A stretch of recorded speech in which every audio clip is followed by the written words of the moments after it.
The House will be in order. The chair lays before the House a communication from the Speaker. The Speaker's Rooms, Washington, D.C., March 22, 2024. I hereby appoint the Honorable David G. Valadao to act as Speaker pro tempore on this day. Signed, Mike Johnson, Speaker of the House of Representatives. The prayer will be offered by Chaplain Kibben. Would you pray with me? Today, O Lord, in all that we face, in the decisions that are made, whether we turn to the right or to the left, may we listen for your voice behind us, saying, "This is the way, walk in it." And when we hear your voice, may we not harden our hearts. Let every one of us be quick to hear, but also slow to speak. More importantly, let us be slow to anger. Remind us that our heated opinions, our rancor, do not produce the righteousness you desire. Then when the day is over, when we have done our part in our service to your people, when we have exhausted our energies and left it all on the table, sanctify our labors. We pray your blessing over all that we have completed and your intercession in the things we have left undone. Grant us your mercy in our failures and the fruit of your perfect will in our achievements. Lord, keep watch ever over us as we seek to serve you, our communities, and our nation. In your most holy name we pray. Amen. The chair has examined the journal of the last day's proceedings and announces to the House approval thereof. Pursuant to Clause 1 of Rule 1, the journal stands as approved. The Pledge of Allegiance will be led by the gentleman from Pennsylvania, Ms. Dean. I pledge allegiance to the flag of the United States of America and to the republic for which it stands, one nation, under God, indivisible, with liberty and justice for all.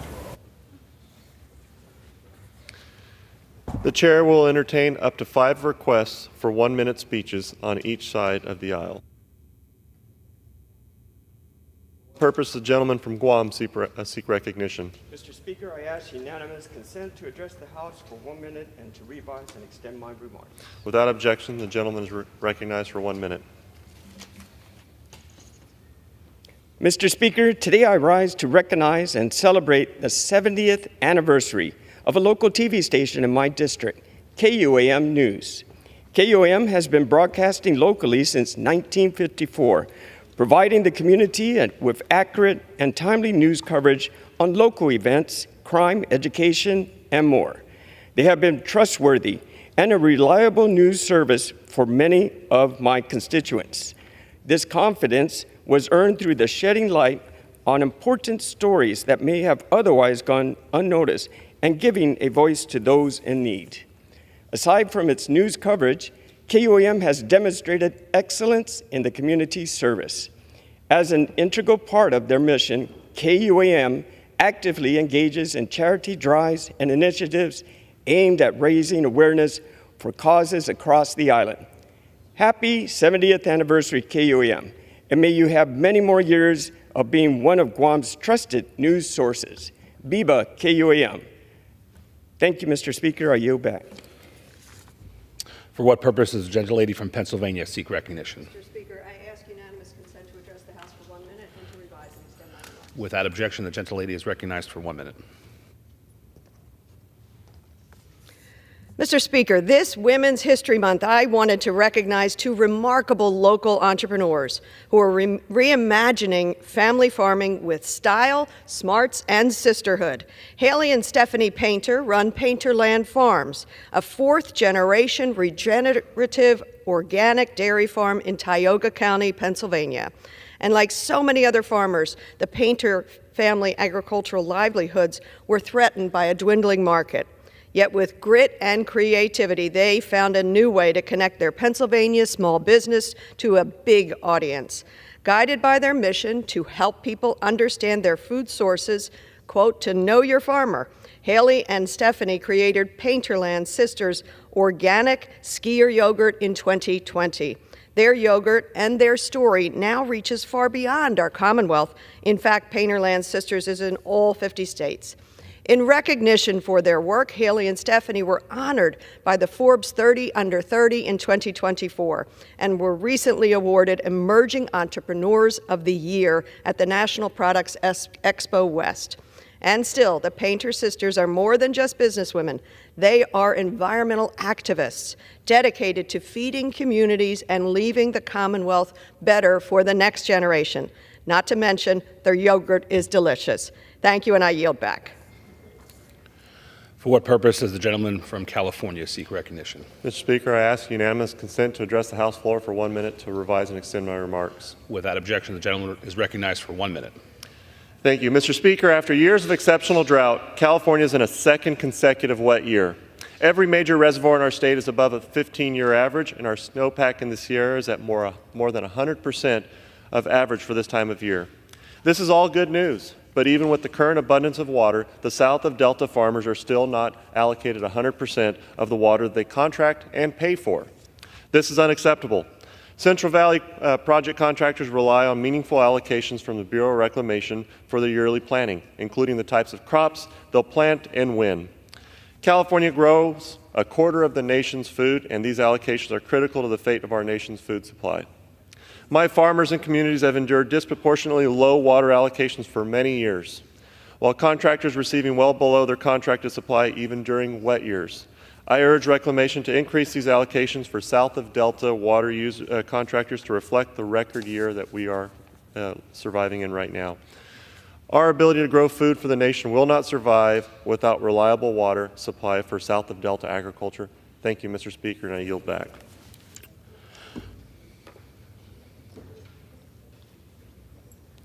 For what purpose does the gentleman from Kentucky seek recognition?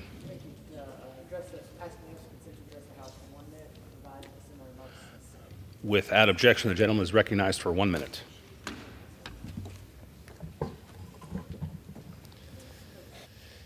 Mr. Speaker, I rise today to congratulate Louisville's own Simmons College Lady Falcons on their first ever Division II Women's College Basketball National Championship. They defeated the Toccoa Falls Screaming Eagles 79-70, bringing a national championship trophy to Louisville's only HBCU for the first time ever. And get this is only the second year that Simmons College has even had a women's basketball team. What an incredible feat, and what a great legacy they've started in just 2 years. Congratulations to head coach Earl Ruffin, who was named the Regional Coach of the Year for his success in leading the Lady Falcons to victory. And congratulations to Simmons sophomore Morgan Defoe, who scored 30 points in the championship game and was named a first-team All-American. Congrats and thank you to our Lady Falcons for making all of us proud. I yield back. For what purpose does the gentleman from New York seek recognition? The House for 1 minute to revise and extend my remarks. Without objection, the gentleman is recognized for 1 minute. Mr. Speaker, the 7 young men who lost their lives in the 2018 crash of Jolly 5-1 in western Iraq deserve Purple Hearts. 4 of the 7 were based out of the 106th Rescue Wing in West Hampton Beach in my district on Long Island. 2 of those 4 raised in my district. Master Sergeant Christopher Grusso of Huntington and Staff Sergeant Deshaun Briggs of Riverhead. For years now, the men of Jolly 5-1 have been denied Purple Hearts by the Air Force, despite efforts by my predecessor and me. After having the privilege of speaking at a memorial service last week to honor the 6th anniversary of the crash, I am here today to recommit to the families of the men of Jolly 5-1 that I will do everything in my power to ensure they are posthumously awarded Purple Hearts. They gave their lives in action against the enemy of the United States, and posthumously awarding each of these 7 brave men a Purple Heart is the very least we can do. Mr. Speaker, I yield back.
Purpose of the gentleman from Alabama, Mr. Palmer, seek recognition.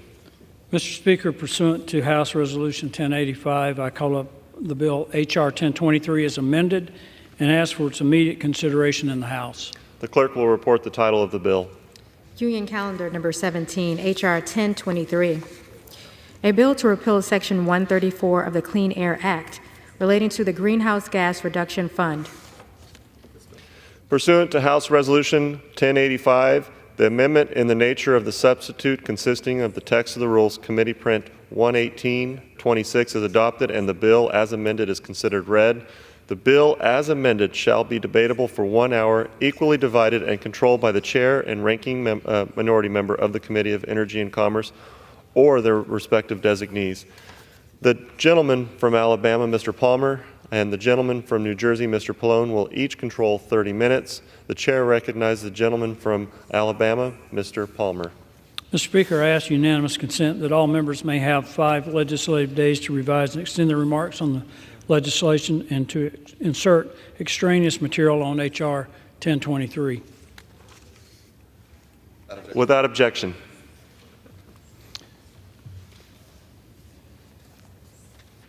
Mr. Speaker, I yield myself such time as I may consume. The gentleman is recognized. I rise in support of H.R. 1023, the Cutting Green Corruption and Taxes Act. Currently, nearly 20 million American households are behind on paying their utility bills, and families are struggling to put food on the table. These issues directly stem from the expensive and misguided energy policies put in place by the Biden administration and congressional Democrats with their Inflation Reduction Act, or as I call it, the Income Reduction Act. Thankfully, H.R. 1023 is an important step toward addressing 2 of the many problems with the IRA. The IRA created a $27 billion greenhouse gas reduction fund within the EPA. This is nothing more than a slush fund with little to no oversight to fund climate activists, green groups, and Democrat political allies that do little to impact the climate. If my colleagues really wanted to help the American people, especially people on low or fixed incomes, they would focus on unleashing American energy and expanding access to natural gas. Affordable and reliable American energy, not a $27 billion slush fund for Democrat special interest groups, will bring economic opportunity to the American people. Despite natural gas being a critical component for food production and many other products we take for granted, the Democrats' IRA placed a tax on it. This tax has made energy less affordable for Americans already struggling under the weight of inflation. Thankfully, Representative August Pfluger's hard work to repeal the detrimental natural gas tax is included in this bill. I've said it before and I'll say it again, energy security is national security. Sadly, the Biden administration and Democrats' attacks on American energy makes us more dependent on China, Russia, and foreign adversaries. Passing H.R. 1023 will be a major step toward undoing their misguided policies. I reserve the balance of my time. The gentleman from Alabama reserves. The gentleman from New Jersey is recognized. Thank you, Mr. Speaker. Mr. Speaker, I yield myself such time as I may consume, Mr. Speaker. The gentleman is recognized. Thank you. I rise in strong opposition to H.R. 1023, legislation that repeals the Methane Emissions Reduction Program and the Greenhouse Gas Reduction Fund, 2 landmark programs included in the Inflation Reduction Act. Now, these 2 programs work to slash dangerous climate pollution and invest in communities across the country, all while lowering the deficit. The bill is nothing more than another shameless giveaway to Republicans' corporate polluter friends at the American people's expense. What's more, this is the 3rd time Republicans have brought bills to repeal these programs to the House floor. Clearly, my Republican colleagues are struggling to come up with new ideas and resorting to the same tired old stunts that we've all come to expect. H.R. 1023 is more of the same. It's the latest in a long line of politicized attempts to reverse course on climate action and reject the historic progress Democrats made towards securing a cleaner, stronger future. And make no mistake, the progress Democrats delivered with the Inflation Reduction Act was historic. It finally put us on track to meet our climate goals, and at the same time has already created more than 271,000 new good-paying clean energy jobs right here at home. These are jobs for electricians, construction workers, mechanics, and technicians that can't be shipped overseas. And of course, more than half of these jobs and clean energy projects are in districts represented by my Republican colleagues who are right now fighting to take them away. It's just unconscionable, and it defies logic. The United States now experiences a $1 billion or more extreme weather event every 3 weeks, and that's unprecedented in our nation's history. And it underscores just how critical it is that we reduce greenhouse gas pollution and invest in the clean energy jobs that will carry our economy into the future. But Republicans flat out refuse to hold polluters accountable for the damages that they cause. Instead, they are doubling down on their polluters over people agenda with this bill that repeals the methane emissions reduction program. And this program provides incentives to drive down methane pollution, one of the most dangerous and potent greenhouse gases. Methane pollution is responsible for a whole host of health risks and a full third of the warming that we experience today. Now, we're likely to hear false claims from Republicans that this is a tax. I've already heard that from my colleague, but it's not a tax. It simply ensures that polluters, not the American people, pay for the methane pollution that they cause. It corrects a market failure that currently makes it cheaper for owners and operators to waste methane rather than install or upgrade equipment to prevent leaks and flaring. And these are real problems because leaked and intentionally wasted natural gas never makes its way to customers, but they are nevertheless stuck with the bill. The methane emissions reduction program fixes that and ensures that consumers no longer pay for wasted energy or the harm that it causes. And of course, companies can avoid paying the waste emission charge altogether by not wasting methane. Wasted methane is bad for business, it's bad for Americans, and it's bad for the climate. And H.R. 1023 would allow this waste to continue to go unchecked.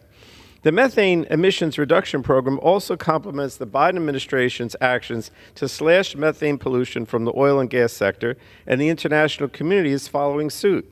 Last year, I was at the COP28, and countries around the world committed to accelerating their efforts to control this dangerous pollution. This was the climate conference held in Dubai.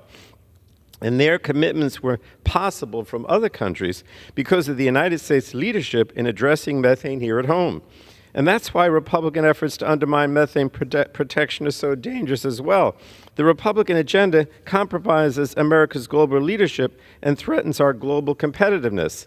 So the bottom line is that if we move ahead and try to reduce methane and recycle it, if you will, then other countries will follow suit. Also, the methane emissions reduction program brings in funds that benefit the American people. So how are Republicans paying for the repeal of the methane program? They're repealing another key inflation reduction program, the Greenhouse Gas Reduction Fund. They're using that to pay for the loss of funding for the federal government from the methane emissions reduction program. So the other fund that they repeal, the Greenhouse Gas Reduction Fund, invests $27 billion to mobilize financing to address the climate crisis, lower Americans' energy bills, promote job creation, and revitalize our community. It's a direct investment in the communities we're here to represent, and this Republican bill takes those investments away. So when the Biden administration right now is hard at work establishing this Greenhouse Gas Reduction Fund, and they're going, various nonprofits, states, and local governments have submitted applications for funding, for grants for their projects. And Republican efforts to repeal the fund at this stage of the implementation process is robbing our communities of the money that they need and deserve to grow our middle class, create new jobs, and protect our families from the most catastrophic impacts of the climate crisis. This is sort of like a green bank. In other words, a lot of towns, states, nonprofits can't get money from regular financing to finance clean energy projects, and so we're helping them with this green bank or greenhouse gas reduction fund. So, Mr. Speaker, H.R. 1023, the bill on the floor, is a failed proposal that will never become law and helps absolutely no one except the worst corporate polluters. Big oil and gas don't need more help. They get plenty of help from tax exemptions, but the American people need some help. They need some help in moving towards clean energy, in reducing all these weather catastrophes that we have, and creating new jobs. And that's what we're doing. So don't let that all stop because of the Republicans' ideological effort here today to say that we don't need these things. We do need them. And that's why I encourage all of my colleagues to join me in opposing this bill. I reserve the balance of my time. The gentleman from New Jersey reserves. The gentlelady from Washington controls the time and is recognized. Mr. Speaker, I yield myself such time as I may consume. Recognized. Thank you, Mr. Speaker. I rise in support of H.R. 1023, the Cutting Green Corruption and Taxes Act. I want to thank the bill's sponsor, Congressman Gary Palmer of Alabama, and the members of the Energy and Commerce Committee for advancing this bill through regular order. The U.S. has been blessed with tremendous natural resources, which we've been able to harness as a result of free market principles and an entrepreneurial spirit that is uniquely American. We've harnessed the power of nuclear energy, electrified millions of rural Americans' homes with clean hydropower, and ushered in the shale revolution, which continues to create millions of new jobs, bring manufacturing back to the U.S., and revitalize communities across our nation. As a result, America is more energy secure today than ever before. This legacy is under threat. Since day one, President Biden has been taking steps to shut down American energy. On the first day in office, he ended the Keystone XL pipeline. He's actively taking steps to ban gas stoves and liquefied natural gas exports, tear down hydropower dams, force electric vehicle mandates on Americans, and impose a tax on natural gas. His so-called Inflation Reduction Act provided the EPA with tens of billions of dollars, taxpayer dollars, to launder to extreme liberal special interest allies who will ultimately make us more reliant on China by forcing Americans to rely on cheap Chinese batteries and solar panels manufactured with slave labor and the worst environmental standards on the planet. H.R. 1023 is an important step toward ending the president's radical rush to green agenda. It repeals the EPA's $27 billion Green Bank slush fund and its recently proposed natural gas tax. The EPA doesn't want Congress or the American public to know how they're spending hard-earned taxpayer dollars and the way that they want to give tens of billions of dollars to radical environmentalists in secret. This legislation will also repeal the EPA's recent proposed natural gas tax. This tax drives up the cost on everything, from our grocery bills to our energy bills. It will force good-paying American jobs overseas and make us more dependent on foreign energy sources. I strongly support H.R. 1023, the Cutting Green Corruption and Taxes Act, which promotes American energy leadership and security, something that is vital to building on our legacy of improving lives, helping lift people out of poverty, and raising the standard of living across the country and the world. I encourage all of my colleagues to join me in voting yes on this important bill, and I reserve. The gentlelady from Washington reserves. The gentleman from New Jersey is recognized. Mr. Speaker, I yield 5 minutes now to a member of our committee, the gentleman from California, Mr. Peters. The gentleman from California is recognized for 5 minutes. Thank you, Mr. Speaker. I rise to oppose H.R. 1023, which would not only repeal the EPA's common sense fee on methane pollution, but would also eliminate over $1 billion of financial and technical assistance for small and medium oil and gas producers to reduce their methane emissions. The bill also repeals tens of billions of dollars for local communities to make smart investments in the clean energy technologies of the future. It's so frustrating that during so-called Energy Week, House Republicans are not focusing on how we can lower consumer costs, combat the climate crisis, or protect public health. Instead, we're taking the time to vote on whether strong regulations on methane emissions are even necessary, or if we should invest in American energy at all, regardless of whether it is cleaner oil and gas or accessible renewable energy. Addressing methane emissions, particularly fugitive methane emissions, is one of the most important steps we can take to combat the climate crisis, and there is across-the-board recognition that we need to do more to get methane emissions under control. Additionally, the Greenhouse Gas Reduction Fund will expand access for financing for clean energy projects across the country, helping American families and businesses create good-paying jobs, reduce pollution, and lower costs. Last Congress, House Democrats were proud to advance legislation that reduces methane emissions from the oil and natural gas industry, incentivizes the adoption of clean energy technologies, and delivers significant economic and public health benefits. We can't let the House Republicans drag us into the past. Now look, I understand that no program is perfect, so let's talk about how to make it better. But instead of coming up with ways to make these programs better, Republicans cannot help but think of ways to make them worse or eliminate them entirely. For this reason, at the appropriate time, I will offer a motion to recommit this bill back to the committee. If House rules permitted, I would have offered the motion with an important amendment to this bill, and that amendment would ensure that this bill would not go into effect until the Secretary of Energy determines that it would not increase energy prices. I ask unanimous consent to insert into the record the text of this amendment, and I hope my colleagues will join me in voting for the motion to recommit. And I yield back. The gentleman from New Jersey reserves. The gentlelady from Washington is recognized. Thank you, Mr. Speaker. I yield 1 minute to the gentleman from Kentucky, Mr. Guthrie. The gentleman from Kentucky is recognized for 1 minute. Thank you, Mr. Speaker. I rise today in support of H.R. 1023. This legislation cuts President Biden's $27 billion Green New Deal slush fund. In a hearing, I asked administration witness if any of this money could go indirectly to China. He could not definitively say no.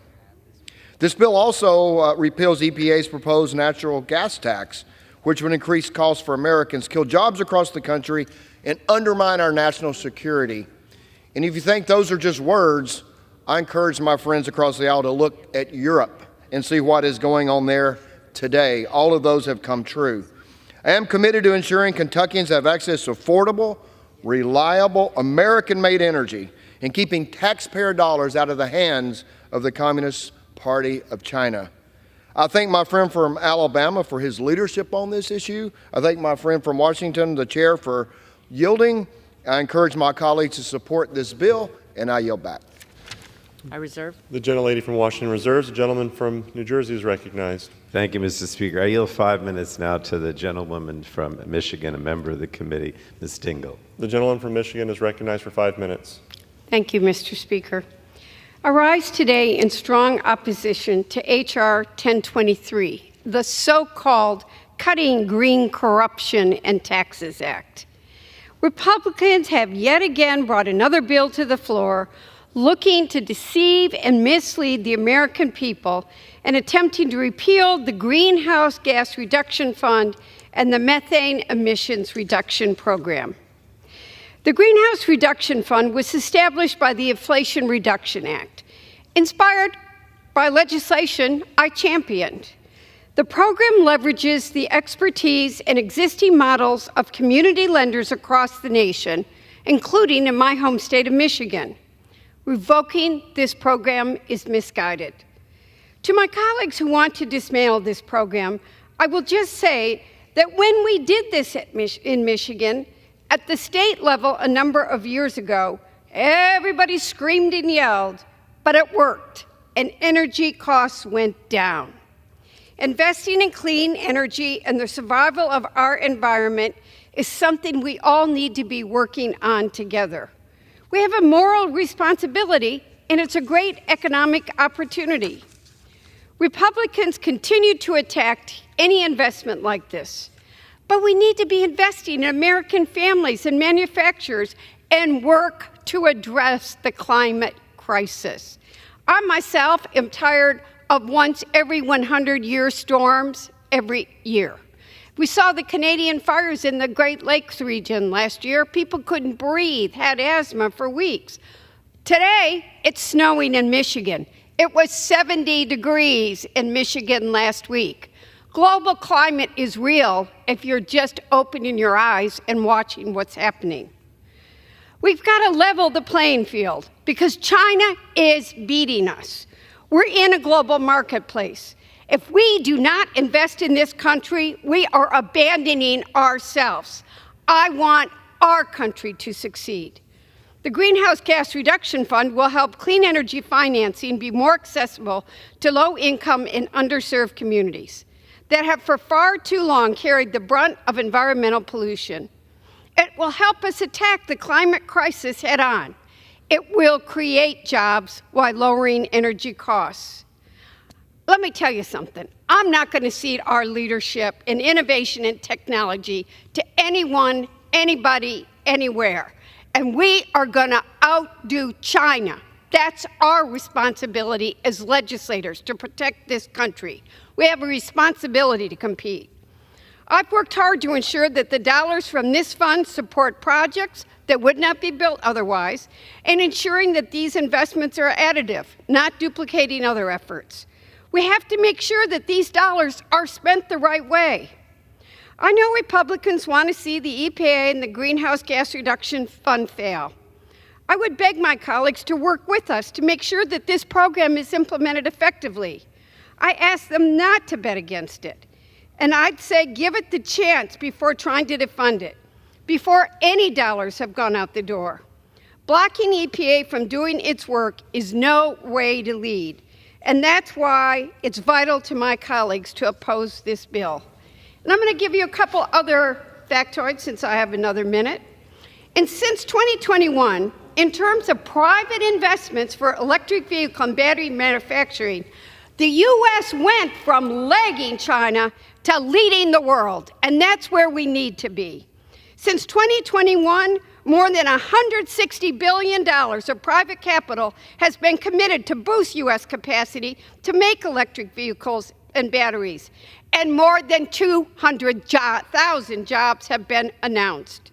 Since 2021, 15 gigafactories have been commissioned to make batteries in the U.S., and for just the chargers alone, 40 facilities are now being set up, enough to produce 1 million chargers per year here in the United States of America. NADA, the National Dealers Association, estimates that electric vehicle drivers save an average of $5,000 on fuel over 5 years.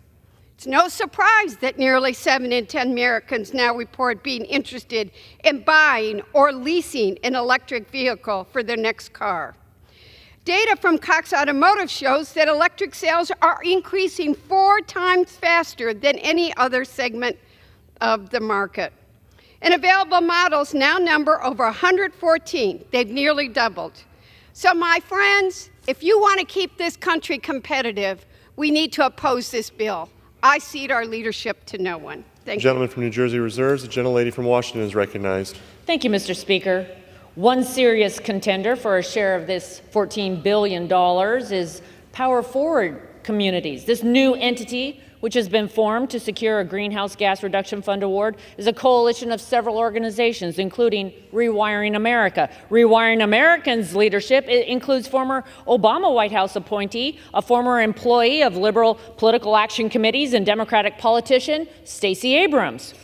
Rewiring America is a project of the Windward Fund, which is controlled by Arabella Advisors. Arabella Advisors funnels donations to various left-leaning nonprofits.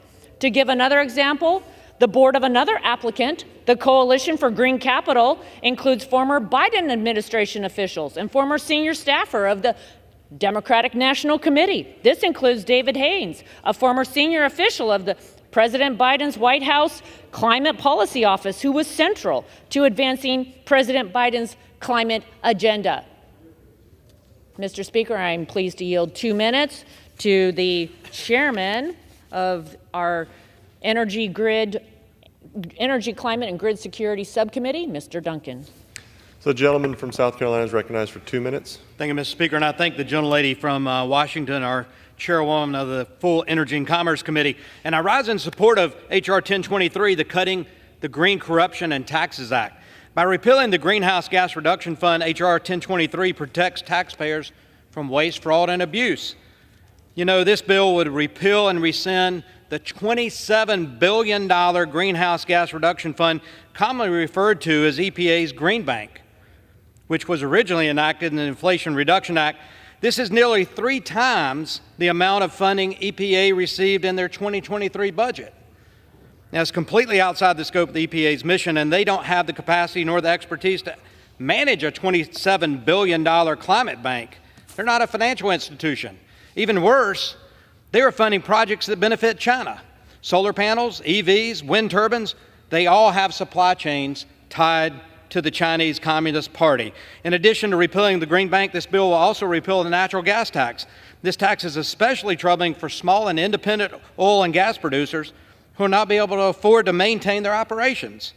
This tax comes in addition to a suite of methane regulations that creates a structure unworkable for small and mid-sized companies. There are about 9,000 independent oil and gas producers in the United States. 4,000, and the gentlelady that just spoke in Michigan, 75% will go out of business in the state of Michigan if the methane tax stays in effect. These companies are not big oil. On average, they employ just 12 people.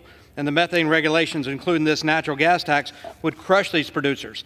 But that's the goal, isn't it, of the Biden administration and the left, to end U.S. oil and gas production, use taxpayer money to prop up their climate special interest. In fact, we said yesterday, President Biden got on an airplane, Air Force One, flew to Saudi Arabia to beg the Saudis and OPEC to increase their fossil fuel production, while at the same time killing U.S. fossil fuel production. It's not that they don't like fossil fuels, because he went to Saudi Arabia to beg for more. He just doesn't like fossil fuels produced in this country. We've got to stop the madness and increase American energy independence, and with that, I yield back. The gentlelady from Washington reserves. The gentleman from New Jersey is recognized. Thank you, Mr. Speaker. I yield 3 minutes now to the gentleman from Illinois. The gentleman from Illinois is recognized for 3 minutes. I'd first just remind my colleagues that Donald Trump called the Saudis and said, please do everything you can to raise the oil price because gasoline is so cheap, and they did. Thanks all. Appreciate keeping the gas price up. In the words of a great American, I regret that I have but 3 minutes to explain all the stupidity in this bill, so I'm just going to focus on the methane emissions reduction plan for now. Nobody really understands methane out there in the public, so let's just put this in terms folks understand. I want to imagine that you live in a town that's got 2 dairies. They take cow milk and they turn it into downstream products. One of them makes milk, they make cream, they make half and half, they make 2%. Productive plant, they don't waste anything, they got good jobs, they grow the American economy. The one next door says, we're just making 2%. We're going to throw all the cream away. We're going to throw all the half and half away. We're going to pour it in the river, and the town's going to stink to high heavens of sour milk. You can't swim in the water. And by the way, we're not making much money because we're throwing away all our product. Now let's imagine that the government came in and said, we want both of these businesses to be competitive. We want workers in both of those plants to have good jobs and a good future. And so we're going to provide you with the capital to capture that cream so you can sell it, so you can stop polluting, so you can make more money. And then let's imagine that one political party said, how dare you cry over spilled milk? Spill the damn milk. We want to keep pouring that cream in the river, and we want to keep this factory open so they can keep spilling cream, wasting money. That is what this bill does. It says to a gas pipeline company that is leaking methane, the thing they sell, rather than give you the ability to sell more, rather than help you stop polluting, we want to protect your right to be a bad citizen, to be uncompetitive, so we can drive more business to China because our gas is going to be too expensive. We're going to spill all ours. This bill is so stupid. If you love pollution, if you hate capitalism, if you hate competitive American businesses, vote for this bill. But don't be stupid. Let's get back to real work. Yield back. The gentleman from New Jersey reserves. The gentleman from South Carolina now controls the time and is recognized. Thank you, Mr. Speaker. You know, we're showing how misguided this $27 billion green bank is, and a gentleman from Pennsylvania knows about fossil fuel production and what this would mean to the great state of Pennsylvania that produces a lot of energy. I'd like to yield 1.5 minutes to the gentleman from Pennsylvania, Dr. Joyce. The gentleman from Pennsylvania is recognized for 1.5 minutes. Thank you, Mr. Speaker, and I thank the gentleman for yielding, who is our chair of the Energy Subcommittee. Mr. Speaker, taxing methane emissions is a backward and impractical way to combat pollution. Instead of encouraging investments in new infrastructure and support of the energy producers, the Biden administration has chosen to introduce more red tape and bureaucracy into our energy industry by taxing methane emissions. Despite what President Biden, despite what my colleagues on the other side of the aisle, and despite what liberals in California might believe, we cannot tax our way into lower emissions. It's time to remove the methane tax that has only caused energy prices to rise while doing very little to protect our environment and to protect our communities. The natural gas produced by our adversaries are not subjected to these taxes. If American producers are going to be able to innovate and produce the energy that we need, then it is time for Congress to act. I urge all of my colleagues to support this legislation and to support American energy. Thank you, and I yield. The gentleman from South Carolina reserves. The gentleman from North New Jersey is recognized.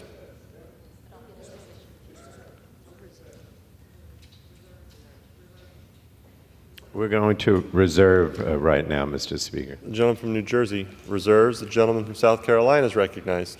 Thank you, Mr. Speaker. I'd like to yield 1.5 minutes to the gentleman from Georgia, Mr. Allen. The gentleman from Georgia is recognized for 1.5 minutes. Thank you to my friend from South Carolina. Thank you for yielding the time. I rise today in support of H.R. 1023, the Cutting Green Corruption and Taxes Act, which I'm a proud co-sponsor. The Biden administration established a Green New Deal slush fund at the EPA to the tune of $27 billion in taxpayer money. Let me be clear. My constituents in Georgia's 12th district are sick and tired of their hard-earned tax dollars contributing to this administration's radical rush to green agenda, especially while prices at the pump remain a top concern for American families. During Energy Week, House Republicans are passing legislation to stop President Biden's war on American energy. And I emphasize, the Democrats want to end fossil fuel as we know it. H.R. 23 would rescind the EPA's $27 billion greenhouse gas reduction fund and repeal the administration's disastrous proposed natural gas tax. In doing so, we can reduce the budget deficit, reduce the size and scope of the federal government, and ensure energy costs for Americans do not further escalate. Let me be clear. Every 100 days, we're borrowing $1 trillion. This is common sense. It should be an easy vote for every member in this body, and I encourage support of H.R. 1023, and with that, I yield back. Gentleman from South Carolina reserves. Gentleman from New Jersey is recognized. Madam Speaker, can I ask how much time remains on each side? New Jersey has 14 minutes remaining. South Carolina has 18 minutes. Okay. At this time, I'd yield 5 minutes to the gentlewoman from Florida, who is the ranking member of our Oversight and Investigations Subcommittee and was previously the chair of the Select Committee on Climate Change. The gentlewoman from Florida, Ms. Castor. The gentlewoman from Florida is recognized for 5 minutes. Well, thank you, Madam Speaker, and thank you to our ranking member of the Energy and Commerce Committee. You know, I was listening into the debate on the floor this morning, and there's so much doom and gloom. There's too much of it.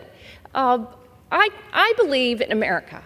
I believe that we do have the power to solve big problems. And the good news is that the historic clean energy law passed by Democrats and signed by President Biden in the last Congress is working. Already, since we passed that new Inflation Reduction Act, which is our historic clean energy and climate law, there have been enormous job gains across the country. Over 523 clean energy projects across America. It's created about 210 clean energy jobs. Most of these jobs are going to working class areas, many Republican states, many Republican districts lifting them up. It's motivated about over $300 billion in private capital to come and boost communities, boost clean energy manufacturing. And I know that we're on a track to meeting our clean energy goals so that we can avoid the very costly impacts of our climate crisis. There is a different point of view on the other side of the aisle, let's be honest. There is a very clear contrast.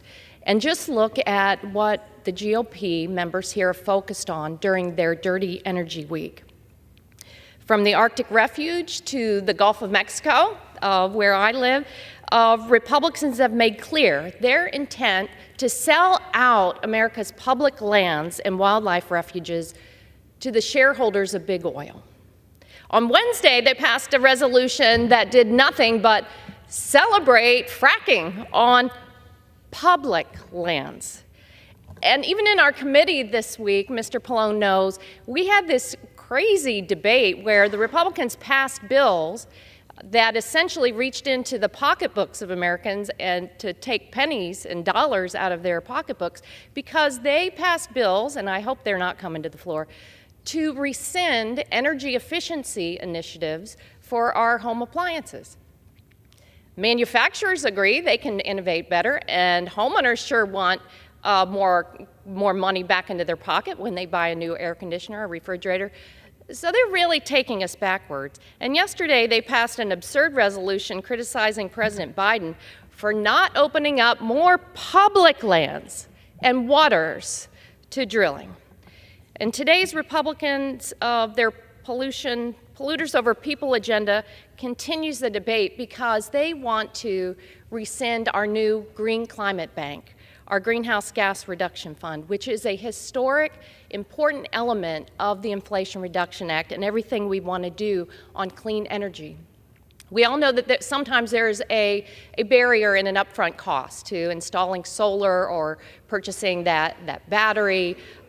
This new fund will help motivate private capital to erase those barriers. It's going to help working class communities especially invest in solar power. That's great news for people who live in the Sunshine State, my neighbors. And it's going to open up all sorts of new, cleaner, cheaper energy options. These clean energy projects will support families and businesses across America who are eager to find relief from exorbitant electric bills. They'll slash harmful air pollution and help communities better withstand these extreme weather events by utilizing battery storage systems. Although all of these investments are wildly popular, Republicans still oppose these investments in America, these real solutions to lower bills, to create jobs, to build safer, healthier communities. Why? Because community-led clean energy projects aren't on the balance sheet for fossil fuel donors. So I urge my colleagues, let's move forward. Believe in America like we do. Buy America, build America, invest in our communities, invest in our neighbors, help them lower electric bills. I urge you to protect the Greenhouse Gas Reduction Fund, our historic clean energy, Green Climate Bank, and ensure that all Americans can reap the savings and the benefits of clean air and cleaner, cheaper energy. Thank you, and I yield back. Serves. The gentleman from South Carolina is recognized. Thank you, Madam Speaker. You know, we pointed out yesterday that Americans are paying more for transportation fuels than they were just a few short years ago before the Biden administration started its war on energy. They're paying higher utility bills because green energy projects are costing more and driving up utility rates. If anybody watched the debate that she mentioned, the gentlelady from Florida mentioned a minute ago, in our committee this week, they will see that we need to build out a pipeline infrastructure to deliver resources, produce American resources, deliver those resources, utilize those resources, and export. There is energy poverty in the world, not just in the United States, but globally, and we can help that with exporting more U.S.-produced, cleaner-burning natural gas. Georgia's been leading on this issue, and here's another representative from Georgia. I'd like to yield 2 minutes to Mr. Carter. Georgia is recognized for 2 minutes. Thank you, gentlemen, for yielding. And Madam Speaker, I rise today in support of my friend, Mr. Palmer from Alabama's bill. As my colleagues have said, this bill primarily does two things. First of all, it repeals and it rescinds the EPA's $27 billion greenhouse gas reduction fund. Now, folks, $27 billion is a significant amount of money, especially for an agency like, in this case, EPA, that's never operated a program like this. This money also has a requirement that it be spent in just the next couple of years. That's the opposite of fiscal responsibility. Who gives people money and says you got to spend it in this amount of time? EPA's Office of Inspector General has noted that the combination of such large amounts of money in a short timeline to use it may lead to fraud, waste, and abuse, including being used by Chinese entities. Consider the fact that U.S. emissions are already dropping and our solar, EV, and other industries are rapidly growing with plenty of incentives. Why would we risk or waste taxpayer dollars? Eliminating the EPA's Green Bank Slush Fund will reduce the budget deficit, protect against government corruption, and stop China from receiving American taxpayer dollars. Secondly, this bill will also repeal the EPA's proposed natural gas tax, which would increase energy costs for Americans and undermine U.S. manufacturing. This move will hinder our energy independence and competitiveness. This administration continues to punish Americans for their own success while failing to address the most damaging actor on the global stage, and that is China. Taking a look at the past 20 years, even if the U.S., EU, and Japan had cut all of their emissions by half, and India had stayed stagnant, China alone polluted enough to cause a global increase in emissions. My colleagues may say that China will follow our leadership. If that was the case, why are their emissions increasing while ours are decreasing? Forgive me if I don't take seriously an administration that punishes Americans while doing nothing to compete with a country with emissions that are 80% higher than the U.S. and EU combined. I support this bill. I urge my colleagues to support it to tackle the real energy problems we face time has globally, expired. and I yield back. Gentleman reserves. Gentleman from New Jersey is recognized.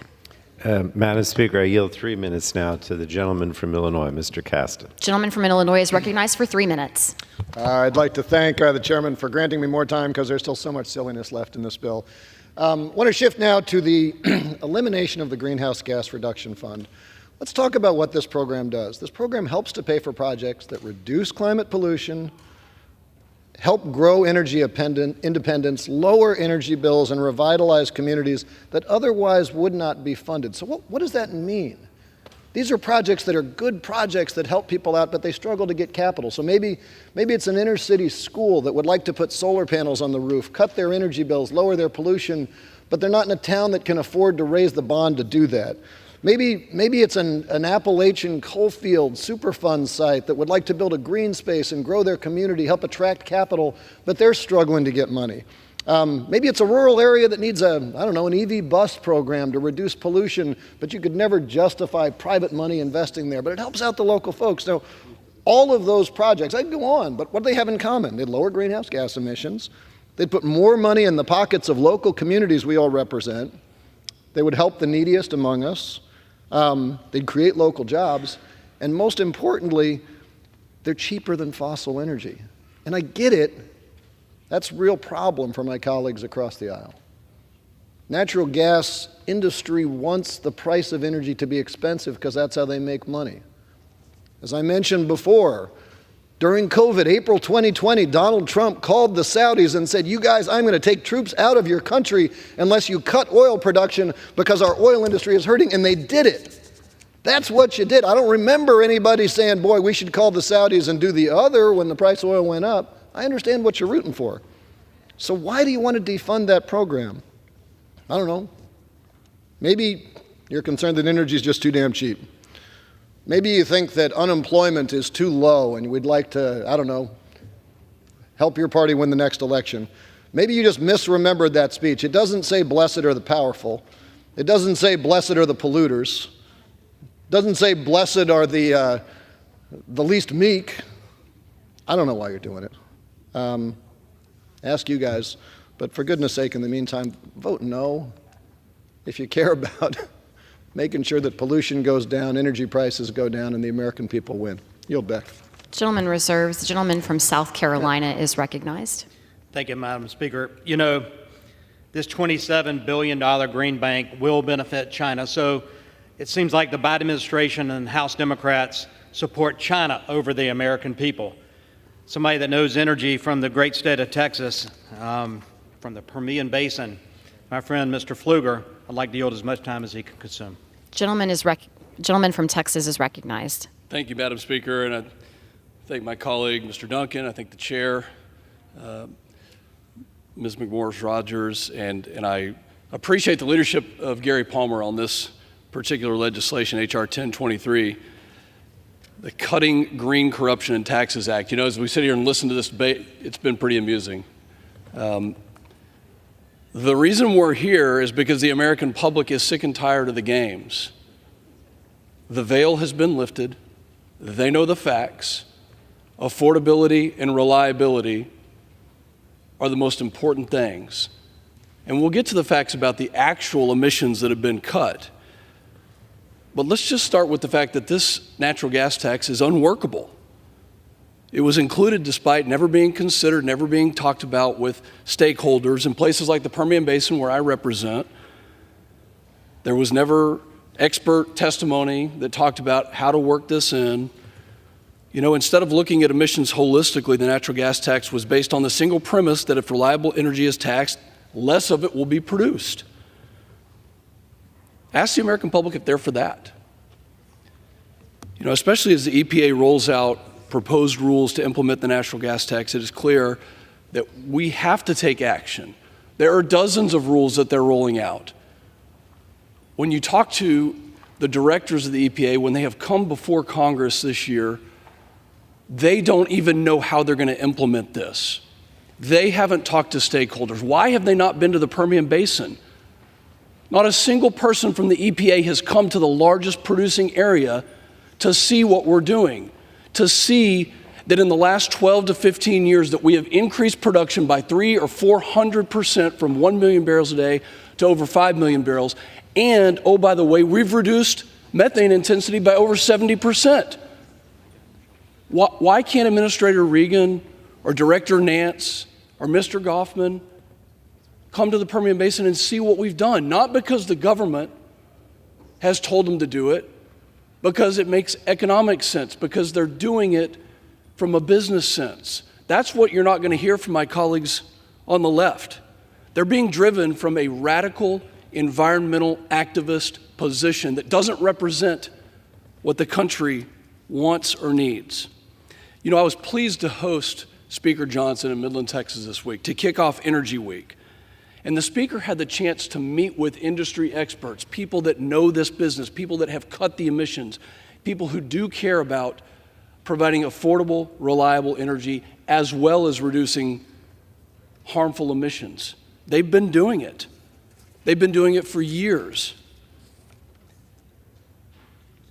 It makes sense that Congress would come together and talk about reducing harmful emissions in a meaningful way. Not a single industry expert has come to Congress and said that they want methane intensity to increase. But what they don't want or need is a new tax. What they don't want or need is to assault the industry that literally won World War II for us, that has provided our partners and allies the needs that they have because they aren't blessed with the resources that we are. If this is implemented, the ill-conceived natural gas tax will handicap technological innovation. It will reduce the supply of affordable energy in this country and for our partners and allies, and it will increase not only cost but emissions. In fact, this tax alone will drive up the cost of household energy for 180 million Americans and over 5.5 million businesses that rely on natural gas tax. The underpinnings of our national security depend on us making smart decisions, producing the energy here domestically, and not giving Vladimir Putin, the Iranians, or other nefarious actors a win. I urge support for American energy. I urge support for domestic production, and I urge support for H.R. 1023, and I yield back. Madam Speaker, we have no other speakers on our side, so I reserve and I'm ready to close. Gentleman reserves. The gentleman from New Jersey is recognized. Does the gentleman is prepared to close? All right. Thank you, Madam Speaker. I yield myself such time as I may consume. My colleague from Florida referred to this week as Dirty Energy Week, and I think that really kind of sums it up. It's not Energy Week, it's Dirty Energy Week. And I think that maybe I can best describe why this bill is so bad and contributes to Dirty Energy Week by quoting parts of the statement of administration policy that was submitted by the White House by President Biden in saying that he would veto this bill, which of course means that this is a complete waste of time, what we're doing here today. But in his statement of administration policy, the president says, this bill would eliminate two key provisions of the Inflation Reduction Act, Through the implementation of the Inflation Reduction Act, the administration is making unprecedented progress in protecting America's energy security and reducing energy costs for Americans in their homes and in their communities. H.R. 1023 would do just the opposite, repealing programs that provide non-regulatory incentives that help address climate pollution and provide consumer savings. The Greenhouse Gas Reduction Fund will provide $27 billion for the deployment of clean energy technologies that will cut energy costs and drive economic development in communities across the country and in various sectors of our economy, including in the power and transportation sectors. The Methane Emissions Reduction Program provides $1.55 billion in investments to identify and help industry curb methane leaks from oil and natural gas production, helping to prevent energy waste and reducing harm to surrounding communities, including communities that are already overburdened by pollution. The administration wants to work with Congress to lower energy costs, deploy clean energy technologies, and create jobs. And this bill would take us backward and repeal important programs that help achieve these goals. Now, again, the Republicans call this week Energy Week. It is, in fact, Dirty Energy Week. With House Republicans at the helm, we've seen nothing but chaos, efforts to push failed bills again and again. This is the third time we've voted on this bill, and attempts by the Republicans to rob American families of energy savings, security, and peace of mind. Republican leadership has resulted in the least productive Congress since the Great Depression, and unfortunately, this bill is more of the same. While Democrats and the Biden administration are making great progress towards protecting America's energy security and lowering energy costs for families, Republicans continue to push their polluters over people agenda. Polluters over people, that's what they're all about. This bill endangers Americans' health and safety. It will do nothing for American families. It's a complete waste of taxpayer dollars and our time. I mean, we keep doing this over and over again. It's a waste of time. So I urge my colleagues to vote no, and with that, I yield back the balance of my time. Gentleman from New Jersey yields the balance of his time. The gentleman from South Carolina is recognized to close. Thank you, Madam Speaker. I was just informed by staff I have 10 minutes left on this debate, and I promise you I'm not going to take that, but I could. Because this issue is important to the American people. The border issue is number one across the country because we're being invaded across our southern border, and it's not secure. The second biggest issue the American people are interested in are their utility bills and the price at the pump, what it costs them to fill up their tank, to take their kids to school, to go to work, to earn the money that's taxed by this government and spent recklessly by this government, as we see $27 billion given to an EPA that doesn't have the mechanism set up to be a bank, to do grants, to do these type of funding mechanisms. We've pointed out this week during Energy Week, and we've talked about energy since we got here Tuesday, but I promise you this isn't the end. We're going to continue to talk about American energy because it's time for America to become energy dominant once again, to be a net exporter of oil, to increase our LNG exports. But we see this war by the Biden administration on American energy. He doesn't mind fossil fuels because he went and begged the Saudis to produce more to help lower the price because it was an election year. He's drained the SPR, the Strategic Petroleum Reserve, to the lowest level since 1980. The SPR is set up to handle national emergencies, times of war, times of other climatic events that happen, to help the American people, but yet he drew it down for political purposes to lower the price at the pump because it was an election year, and we hadn't refilled it. And so all these issues that were brought out this week during Energy Week have been important to the American people, and Republicans have pointed out that a lot of this $27 billion will end up in the Chinese Communist Party because they will be the beneficiary, just like Vladimir Putin is the beneficiary of lowering American energy production. He hadn't stopped, and he's selling energy all over the world to help fund his war in Ukraine. Money that's going into the pockets of the oligarchs in Russia are funding the invasion and the battle that's going on in Ukraine right now. And we could stop that. We ran the Germans out of oil during the Battle of the Bulge and helped us win World War II. It was an energy issue then, it's an energy issue now. We could take the money away from Vladimir Putin and his ability to keep funding the war in Ukraine. But today, this bill talks about the EPA and their green bank and that slush fund that only caters to the radical environmental on the left. We're talking about the methane tax is going to hurt producers across this nation. It's going to drive energy prices up. So I'd urge my colleagues to support Gary Palmer's bill that we're debating today. Madam Speaker, it's been a heck of an energy week, and I'm glad that the United States Congress is finally focusing on American energy producers to be energy dominant, energy secure once again.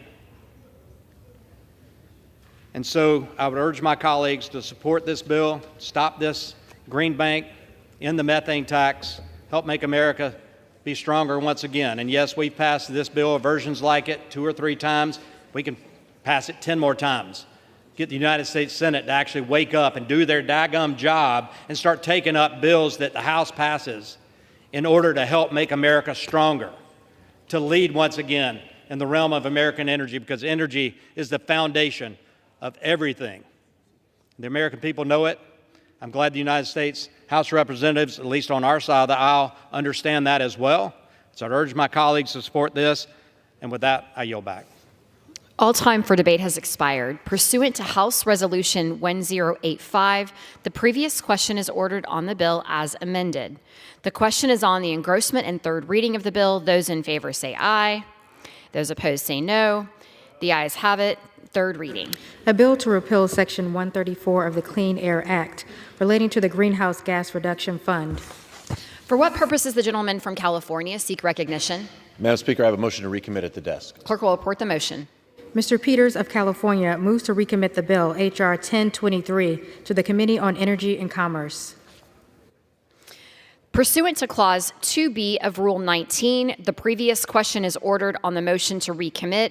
The question is on the motion. All those in favor say aye. All those opposed, no. The noes have it. The motion is not agreed to. Madam Speaker, I ask for the yeas and nays.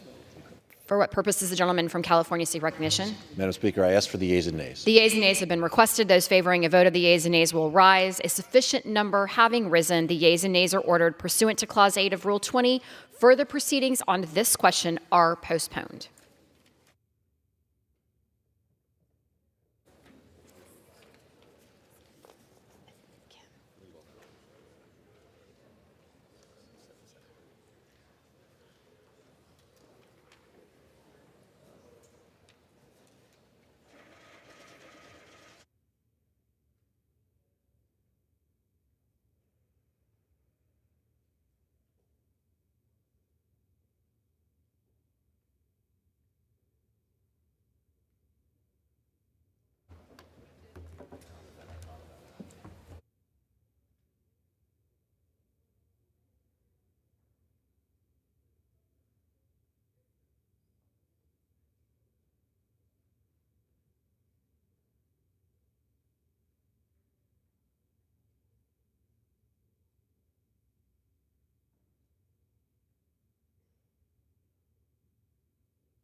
Does the gentlewoman from Texas seek recognition? Mr. Speaker, I move to suspend the rules and agree to the resolution HRS 1102, providing for the current concurrence by the House in the Senate amendment to HR 28 0882 with an amendment. The clerk will report the title of the resolution. House Resolution 1102, resolution providing for the concurrence by the House in the Senate amendment to H.R. 2882 with an amendment. Pursuant to the rule, the gentlewoman from Texas, Ms. Granger, and the gentlewoman from Connecticut, Ms. DeLauro, will each control 20 minutes. For what purpose does the gentleman from Texas seek recognition? Yeah, thank you. I rise to claim time in actual opposition. Does the gentlewoman from Connecticut oppose to the motion? No. Okay, then the gentleman from Texas is recognized. We'll control the time. Gentlewoman from Texas is now recognized. Madam Speaker, I rise today in support of the appropriations package. And I want to start by thanking all the members and staff who were involved in this process. We looked hard at our needs and developed a package to carry us through the process.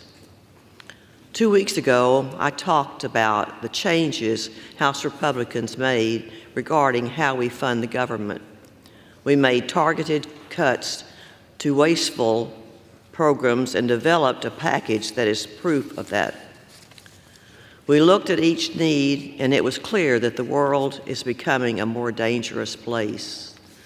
We made changes and decided on efforts that include countering China, developing next-generation weapons, and investing in the quality of life of our service members. I'm proud to say that this bill strengthens our national security and funds critical defense efforts. This package also includes other key priorities. It continues our strong support of Israel, combats the flow of illegal drugs, and fully funds medical research for cancer and chronic diseases. Against all odds, House Republicans refocused spending America's most crucial need of home and abroad. I urge my colleagues to support this bill, and I reserve the balance of my time. This gentlewoman reserves. Gentleman from Texas is recognized. Thank the Speaker. Well, here we are again. The swamp is back in full force. We have a 1,000-page bill of $1.2 trillion filled with all manners of spending priorities that are at odds with the American people. That's what we have in front of us. This bill is over 1,000 pages long. It contains hundreds of pages of report language, 1,400 earmarks, and we've had about 24 hours to review it. That is not the way to do business. And the American people and American families are the ones left holding the bag. This is business as usual in the swamp. And here's the deal to my Republican colleagues. You will own every single bit of this. If you vote for this bill, you own it. DHS funding contingent on signing H.R. 2 into law. That's what we did last year to make sure our border would be secure. That is punted, so you own it. Defunding Alejandro Mayorkas. We did that in our bill. This punts that. It's no longer there. You own it. Prohibiting mass parole and release of illegal aliens via the CBP-1 app. We did that in our bill last year. This bill gets rid of it. You own it. You own the continued mass parole of illegal aliens into our country. You own that. That's the truth. And it was mass parole that led to a Venezuelan gang member coming into the United States and killing Laken Riley. And you can't go campaign, my Republican colleagues cannot go campaign against mass parole and use the name of Laken Riley because you pass a bill in her name when you fund the very policies that lead to her death. I hear all this, that we're going to increase beds, ICE beds. We're going to increase the numbers for Border Patrol. The increased numbers for Border Patrol will process more illegal aliens. The increased number of beds for ICE will not be used because there's memos in place by Alejandro Mayorkas, whom we impeached, and whom this bill will fund. Those ICE beds will not be filled. They won't be used, and we know it. We set out to prohibit DHS from fast-tracking asylum. This bill doesn't do that. we set out to make sure this border would be secure and you could end what happened yesterday in Texas, where 100 illegal aliens bum rushed our border, rolled over the Texas National Guard, fled into this country, and went to Border Patrol to get released into the United States. That is what this bill continues to fund. And any of my Republican colleagues who want to spend this year campaigning against open borders, it's a laugh, because today, if you vote for this abomination of a bill, you will be voting to fund it. You will be voting to fund the very policies that you will campaign against. I reserve.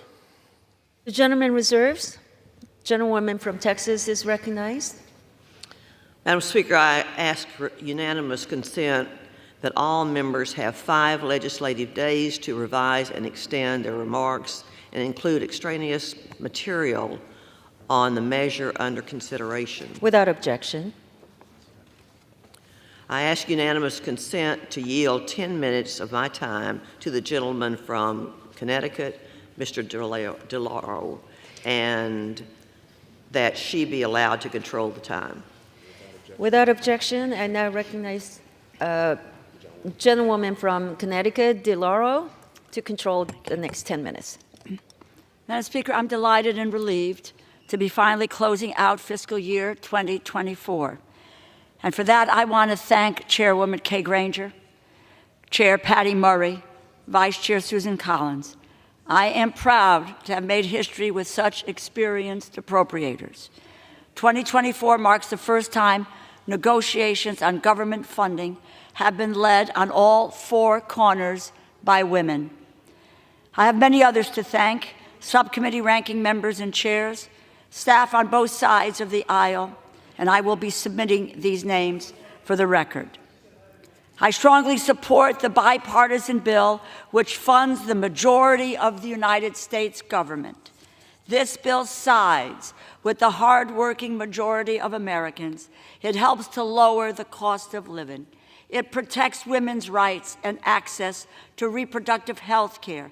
It reinforces America's global leadership, and it helps our communities be safe and secure. I am pleased that Democrats and Republicans again united to make government work for the people of this country. Like the funding bill we passed earlier this month, this legislation does not have everything either side may have wanted. But I am satisfied that many of the extreme cuts and the policies proposed by House Republicans were rejected. I am enormously proud that we are providing an increase of $1 billion for child care, for Head Start, expanding access to quality and affordable child care for hardworking families. We increased Title I education funding, protecting 224,000 teachers' jobs House Republicans tried to eliminate. I'm also pleased that we successfully defeated every one of the Republicans' extreme policy riders in the labor HHS bill. In this package, we prioritize the men and women in our armed services and their families by securing pay and allowance increases of over 5%, the highest increase in decades. We invest in global health and support 12,000 special immigrant visas for Afghans that assisted the United States, and critically, we strengthened our border security. I urge swift passage of this passage, and I look forward to moving on how we can best serve the American people in the fiscal year 2025. I reserve the balance of my time. The gentlewoman reserves. Gentleman from Texas is recognized. I would yield 90 seconds to the gentlelady from Florida. Gentlewoman is now recognized. Madam Speaker, I rise in opposition today to speak against the current omnibus that we are seeing hitting the floor today. You know, this administration, many people on both sides talk about how they want to champion Black and brown people in this country, and that's a direct quote from a recent press release from the Biden administration. But the fact is that this omnibus, this government being open and allowing for open borders is doing nothing but actually hurting those communities. What we are seeing right now at the border is a rise in crime. We are seeing these very communities being impacted by the rise in gang violence. And frankly, it's been disgusting to watch crony capitalists push the importation of cheap labor. I don't know if anyone's recently witnessed what happened with Tyson Farms, but they actually fired Americans to hire immigrant workers, aka illegals, after in September 25th of 2023, they were probed by the federal government over employment of migrant children who likely wash the bloody floors and razor-sharp machines. I mean, why would anyone want to continue to fund a government that A, is complicit in this, but B, is also responsible for losing 85,000 migrant children? The fact is that we cannot continue down this path. It is hurting all people. I think that if you want to say and you want to claim to protect minorities, then you need to ensure that you are putting Americans first and not simply just using that as a way to get elected, meanwhile stabbing Americans in the back and hurting our communities. And with that, Madam Speaker, I yield the rest of my time. Gentlewoman yields. Reserve. Recognized gentlewoman from Texas. I yield to the gentleman from California, the chairman of the Defense Subcommittee, Mr. Calvert, for 3 minutes. The gentleman is recognized. Madam Speaker, I rise today in strong support of the negotiated appropriations package. Today is 0 hour. We're out of time. Today's vote may be the most consequential of your lifetime. Right now, our troops around the world are facing multiple threats.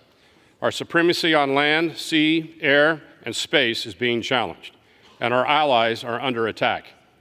I could go through a long list of vital programs and funding included in this bill: the wins for our troops, the historic funding for innovation and counter-drug activities, the focus on countering China. The time is short, and the stakes have never been higher. For the members who are considering voting against the bill due to objections and other titles, and are under the impression that this bill fails, will have another chance to vote for a full-year defense bill, I want to be very clear. This is it. Every member must understand the impact of not passing this package.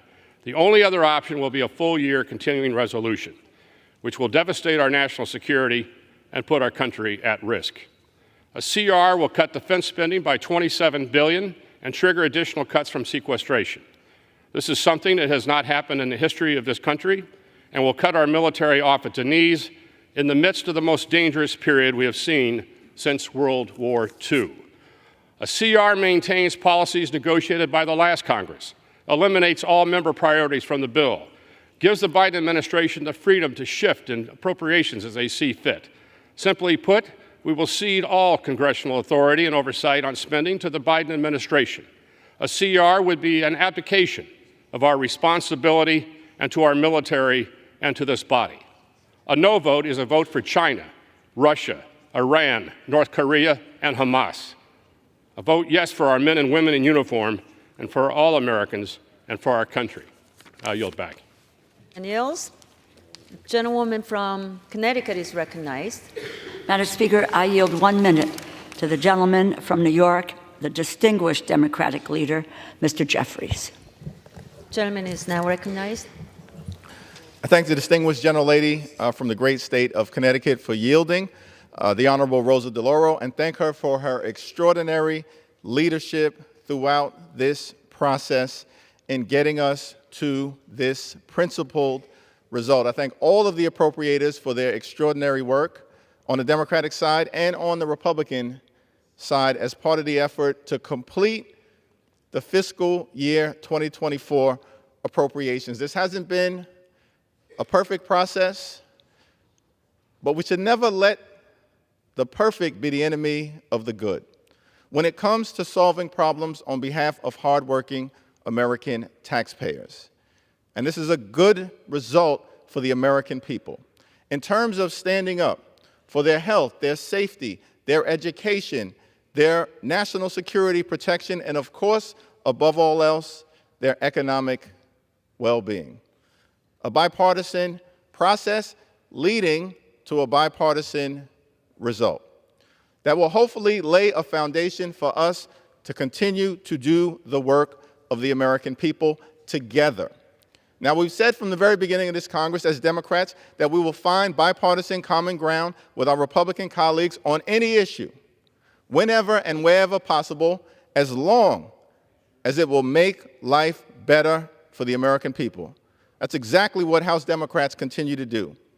At the same time, we've said we will push back against extremism whenever necessary. We will always defend a woman's freedom to make her own reproductive health care decisions. We will always defend the gorgeous mosaic of the American people and push back against unnecessary attacks against diversity, equity, and inclusion. These are American values. We will always fight to protect and strengthen Social Security and Medicare, and we will always put people over politics. And we hope that that will continue, not just on the Democratic side, but together to solve problems for the American people. As soon as we complete this work, let us turn to our national security priorities and make sure that we don't abandon the people of Ukraine in their hour of greatest need, as they fight for principles like democracy and freedom and truth, and push back against autocracy, tyranny, and propaganda. America should always stand on the side of these principles like democracy and freedom and truth, and that means standing with the people of Ukraine. I thank once again the appropriators for their leadership in concluding this process. I urge everybody to support this legislation, and I hope that as we move forward, and our promise to you, but more importantly to the American people, who expect that in this Congress we should have more common sense and less chaos. We should have more decency and less dysfunction, and more exceptionalism and less extremism. Our promise to you is that we will do our best to put people over politics, and we hope that you will do the same. Vote yes on this bill, and I yield back the balance of my time. Gentleman yields. Gentleman from Texas is now recognized. The gentlewoman reserves. Thank you. The Democrat leader talks about the mosaic. I assume by the mosaic that anyone who votes for this bill today will be supporting that we're talking about $156,000 for the Hartford Gay and Lesbian Health Collective, an organization self-described as champions of LGBTQIA equity and provides training in cultural competency and access to health care for LGBTQ youth, or $2 million in Oregon clinic that provides hormone therapy for kids, or the $850,000 for gay senior housing in Massachusetts, or $400,000 for the Briar Patch Youth Services in Wisconsin that has gender-affirming clothing program for kids 13 to 18, or $400,000 to the Garden State Equality Education Fund, which helps minors transition genders, promote biological boys playing girls' sports and using the same restrooms. I could go on and on. How about the $1 million for the Inner City Muslim Network, which calls for the destruction of Israel? That's what we're funding. That's precisely what we're funding in this legislation. So when the Democratic leader talks about a mosaic, that's what he's talking about. And my Republican colleagues who will campaign against it all year, they're voting to fund it today. To be very clear, my Republican colleagues are voting to fund that so-called mosaic today, unless they choose the right path and vote against it. And my friend from California, when he talked about, the horrors that'll happen if we have a CR, well, we shouldn't be here. This is the swamp acting what it does. Have government funding expire on the Friday before a 2-week recess heading into Easter, precisely to have the pressure of jet fumes so that the American people are the ones left holding the bag, so that we, members of Congress, can go off to our Codels, can go travel, can go do your fundraisers, can make sure you get home. But the ones left holding the bag are the American people. And when we talk about this, the game was given up. When we talk about defense, everything that is happening here is being done in the name of defense. Everything that you see. And talking about how our national security will be undermined. Well, tell me about national security in Texas. When you have the National Guard getting rolled over in El Paso. When you have Texans dying from fentanyl poisoning. When you have gangs and cartels operating in Texas. Talk to me about national security then. I'll yield 90 seconds to my friend from Arizona. I thank the gentleman is for yielding. recognized. Thank you. So the the gentlelady from Connecticut said that in this bill, they were able to successfully reject Republicans' request for spending reductions and rejected Republicans' request for riders. And yet somehow the Republicans are going to vote for that? That's outrageous. She's right, though. She got the spending. She killed the riders. And when I hear that a vote for this is a vote for China, a vote against this is a vote for China, what you're really saying is a vote for this is a vote for Chinese terrorism, because we've had over 30,000 illegal aliens from China come across the border with this border policy. What you're going to get is you're voting actually to speed up the process of redistribution of illegal aliens who come in, because that's what the funding is going to go for. You're talking about beds. Those beds are going to go empty. Why? Because you're going to ship these people out as soon as they get here. That's what's happening within 24 hours. So the crimes, the fentanyl death, the terrorist initiatives that are coming our way, you vote for this, you're funding it, you own it. Yield back. The gentleman yields. Gentlewoman from Texas is recognized. I yield to the gentleman from Florida, the chairman of the State and Foreign Operations Subcommittee, Mr. Diaz-Balart. The gentleman from Florida is recognized. For how much time are you giving him? 2 minutes. 2 minutes. 2 minutes. The gentleman Thank is you, Madam recognized. Speaker. I want to thank the full committee chairwoman, Chairwoman Granger, and also the Speaker for bringing us to this point. Let me tell you, I'm proud of the State and Foreign Operations portion of the bill that we're dealing with today. And let's talk about what the bill actually, let's take out a little bit of the noise and the rhetoric. Let's talk about what's in the bill. It includes a 6% reduction from fiscal year 23. And let's be clear, we're at a critical moment in our history. One of our most important allies is in time of its greatest need, and this bill answers the call. It is the strongest pro-Israel state and foreign operations bill that we have ever seen. So let's talk about facts. It provides $3.3 billion in FMF, foreign military financing for Israel. Almost as importantly is what is not funded in this bill. The bill prohibits funds to UNRWA, which has become, frankly, a de facto subsidiary of Hamas.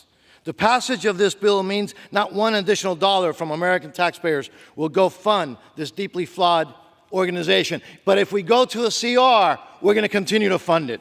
The passage of this bill also prohibits funds for the anti-Semitic UN Commission of Inquiry against Israel.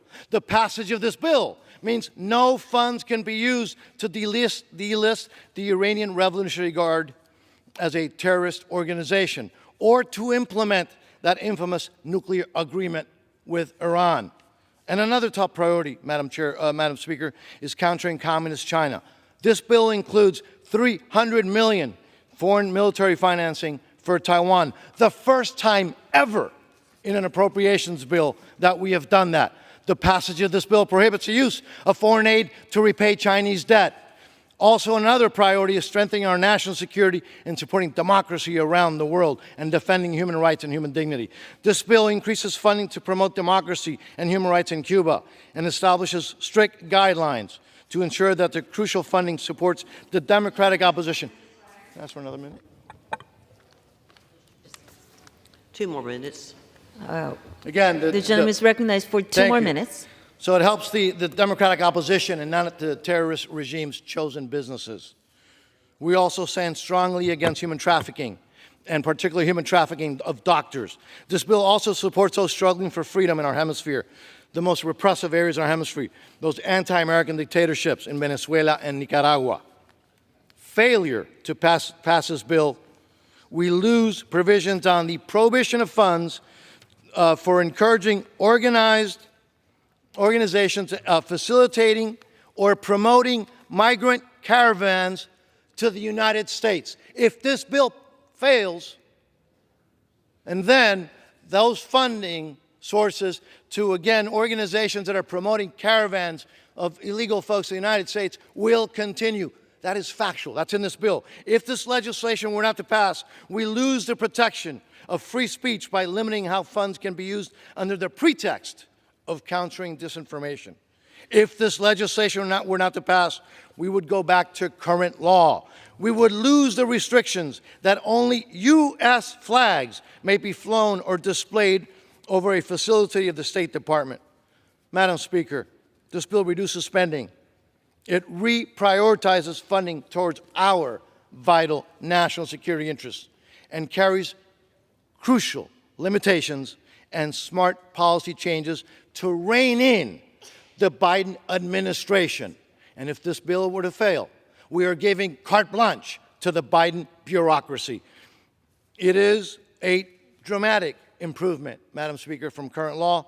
Before I close, let me thank the staff for their hard work. And again, Madam Speaker, this is an important bill at a crucial, critical time when American leadership is sorely needed. We're not getting it from the White House. This bill goes a long way to reestablish American leadership. I yield back. The gentleman yields. The gentlewoman from Connecticut is now recognized. Thank you. I yield 1 minute to the gentleman from Maryland, the distinguished ranking member of the Financial Services and General Government Subcommittee, Mr. Hoyer. Gentleman from Maryland is now recognized. 1 minute, too little time. The Financial Services Bill is a good bill. It's the responsible alternative. Thirdly, it is ironic that the group that has made compromise the most difficult over the last year continues to oppose compromise. Legislative action is about compromise. This is a responsible compromise. As so many of the chairs of the subcommittees on the Republican side have said, the alternative is the least responsible action that we could take.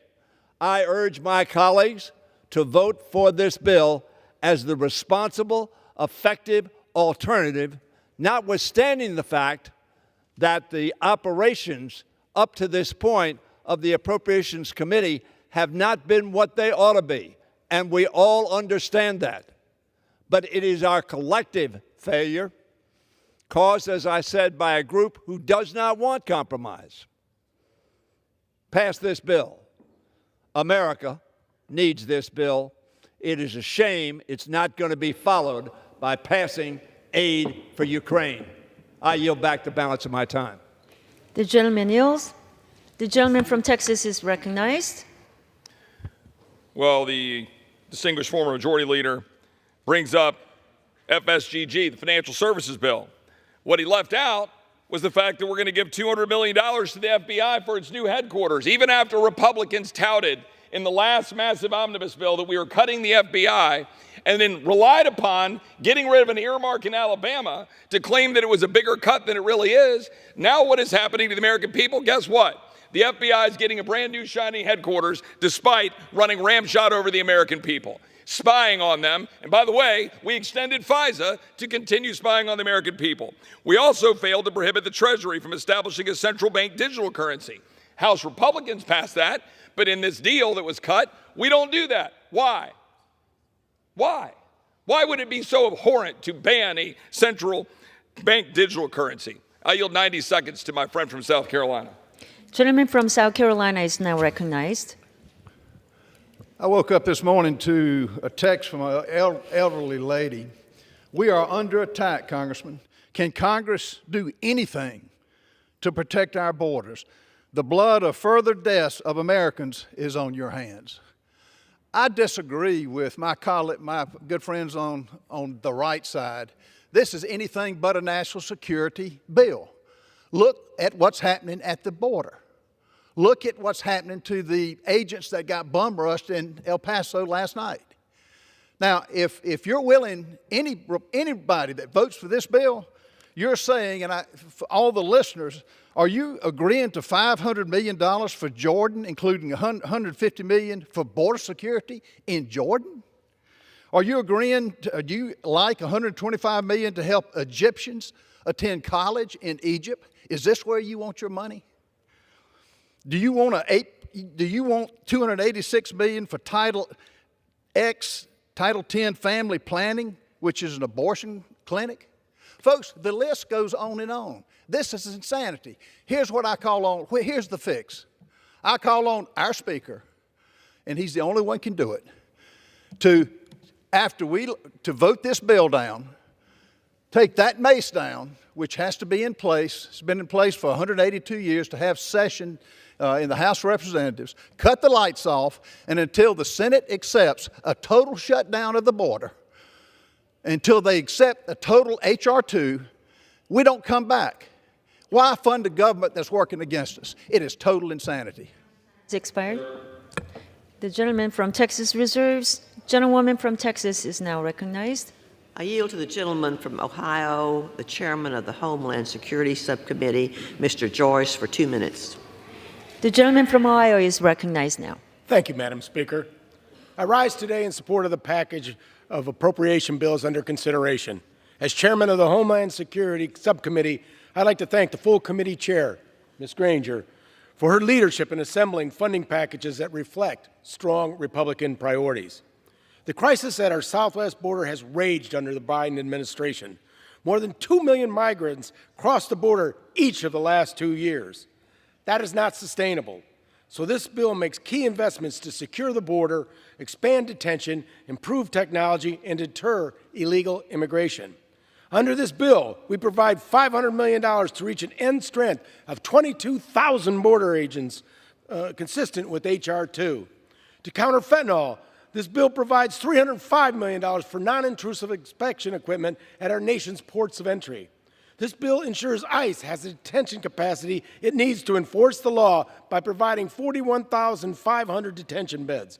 Without this funding, ICE would have released more than 10,000 current detainees who pose a threat to our communities. This bill also provides the Coast Guard with 2 fast response cutters to counter Chinese aggression in the Pacific. Additionally, this bill fully funds the Coast Guard's military pay raise, keeping our promise of supporting our troops. Simply put, this bill ensures that men and women of the Department of Homeland Security who work tirelessly on our behalf have the resources and tools they need to protect this great nation. It reflects strong Republican priorities, cuts wasteful spending, and prioritizes securing the border. We cannot surrender this progress for a wasteful and harmful government shutdown. I ask my colleagues to support this bill, and I yield back the balance of my time. The gentleman yields. Gentlewoman from Connecticut is now recognized. Madam Speaker, I yield 1 minute to the gentlewoman from Minnesota, the distinguished ranking member of the Defense Subcommittee, Ms. McCollum. Gentlewoman from Minnesota is recognized. Thank you, Madam Speaker.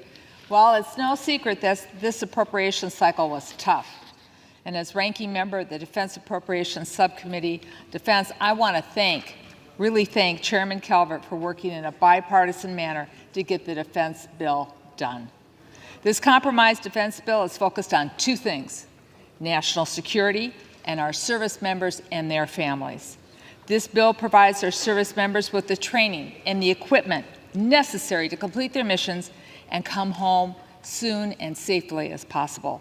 It supports military families with a 5.2% pay increase. It includes a 5.4% increase to basic housing allowance. And the bill restores at least some funding for Ukraine through the Ukrainian Assistance Initiative. But the House must pass the Senate's security supplemental as soon as possible. And I am glad to report that all the partisan riders that were originally in the Defense House bill have been removed.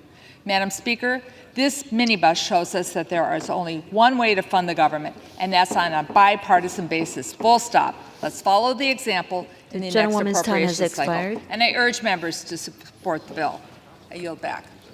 The gentlewoman yields. Gentleman from Texas is recognized. Yield 90 seconds to my friend from Georgia. The gentleman is now recognized for 90 seconds. Thank you. To my House and Senate Republican colleagues, it's time to put your vote where your values are. Because you can't claim to be a pro-life champion and then fund abortion travel, and aborted fetal tissue research. You can't rail against President Biden's intentional illegal invasion and then fund the policies that are causing the chaos without assuming the same responsibility. Just like you can't flaunt your vote to impeach Secretary Mayorkas and then fully fund his salary and his destructive border policies. You can't defend America's Second Amendment liberties and then fund gun control by the CDC. And you cannot support science and protect young women and then fund transgender surgeries and fund educational institutions that allow biological males to compete in women's sports. And I don't call them men because they're not real men. Real men protect women. They don't use their superior strength to steal the honor, hard work, and achievements of women. You can't complain about the violation of America's First Amendment rights and then fund more disinformation governance boards and government by proxy censorship. And you cannot sound the alarm on our dire economic outlook and ballooning national debt and then rubber stamp spending higher than Nancy Pelosi's levels for FY23, and the list goes on and on. Republicans simply cannot righteously denounce Democrats' disastrous policies that are destroying our great country and then turn around and fund them. After all, if you fund it, you own it. But it's not too late. We promised the American people that we would fix these problems, not fund them. So I urge my colleagues to vote no on the swamp's second half omnibus. Thank you, and I yield back. Reserve. Thank you. The gentleman reserves. Now, gentlewoman from Texas is recognized. Mr. Speaker, I reserve the balance of my time. The gentlewoman reserves. Gentlewoman from Connecticut is recognized. Madam Speaker, I yield 1 minute to the gentleman from Texas, the distinguished ranking member of the Homeland Security Subcommittee, Mr. Cuellar. Gentleman from Texas is recognized. As a ranking member, I live at the border. I don't just go visit the border, so I know the border. This is a strong border security homeland bill that we passed in a bipartisan way, common sense way. This bill takes away all the poisonous riders. It's only bipartisan riders. It adds the largest number of Border Patrol agents at 22,000 agents. It adds CBP officers at the bridges so they can stop fentanyl. It adds support staff so they can support the agents. It adds money to Air Marines so they can do the work and counter drones. It adds money for the TSA so they can have the pay equity. It expands, it adds monies to the food and shelter program, which is important for the border community. It adds 41,500 beds that are being used right now. They are being used right now, even up to 41,700 beds. It adds money for deportation when aliens don't have their rights after they get their rights processed. It fully funds the reunification efforts of families that were unjustly funded.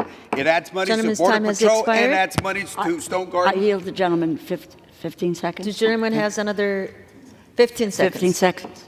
It adds money to Stone Garden so local law enforcement can do the work. I would say, member, this is the strongest border security bill that we have, but it's fair. It is fair, and I ask folks to support this bill. Again, I live at the border. I don't go visit. This is a strong homeland security bill. With that, I'll yield back. Thank you. The gentleman yields. Gentleman from Texas is recognized. Well, I thank my friend from Texas for his remarks, but I would just simply disagree. All we're doing here is adding beds that aren't going to be used. All we're doing is adding money for Border Patrol that won't be allowed to do their job. They will be processing more people and releasing them against the law under parole policies that are damaging the country and that led to Laken Riley's death. That's literally all this bill does. With that, I'm going to yield 1 minute and 15 seconds to the gentlelady from Georgia. Gentlelady from Georgia is recognized. Thank you, Madam Speaker. I rise in extreme opposition to the second part of the omnibus bill. No Republican in the House of Representatives in good conscience can vote for this bill. It is a complete departure of all of our principles, especially if you call yourself pro-life. This bill funds full-term abortion. This is not a Republican bill. This is a Chuck Schumer, Democrat-controlled bill coming from the House majority that is supposed to be controlled by Republicans, but yet our majority has been completely Members are reminded to direct their Democrats. remarks to the chair, please. Madam Speaker, it is the will of our voters, and it is the will of Republicans across the country that this bill should not be brought to the floor, that this bill will absolutely destroy our majority, and will tell every single one of our voters that this majority is a failure. This is the bill that the White House cannot wait to sign into law. This is the bill that rips our border wide open and tells every single person in over 160 countries around the world they can invade our country, they can run over our Border Patrol, they can run over our Texas National Guard, they can come in, rape our women, murder our people, and squat and take over our homes. This is an atrocious attack on the American people. The Speaker of the House should not bring it to the floor, and this bill should not pass. Reserve. Gentlewoman reserves. Gentlewoman from Texas is recognized. Mr. Speaker, I reserve the balance of my time. The gentlewoman reserves. Gentlewoman from Connecticut is Madam recognized. Speaker, I reserve the balance of my time. The gentlewoman reserves. Gentleman from Texas? I would yield 1 minute to the gentleman from Missouri. The gentleman is now recognized for 1 minute. Thank you, Mr. Roy. Thank you, Mr. Speaker. I think that this bill defies any kind of objective understanding of the reality of the situation that we're in. We're at $34 trillion in debt. It is the highest debt to GDP that we've experienced in the history of the United States of America, higher than we experienced after World War II, and we just left a war. Today, we're at that same level of debt to GDP, and yet we're facing potential wars. This situation is the greatest threat to national security that there is.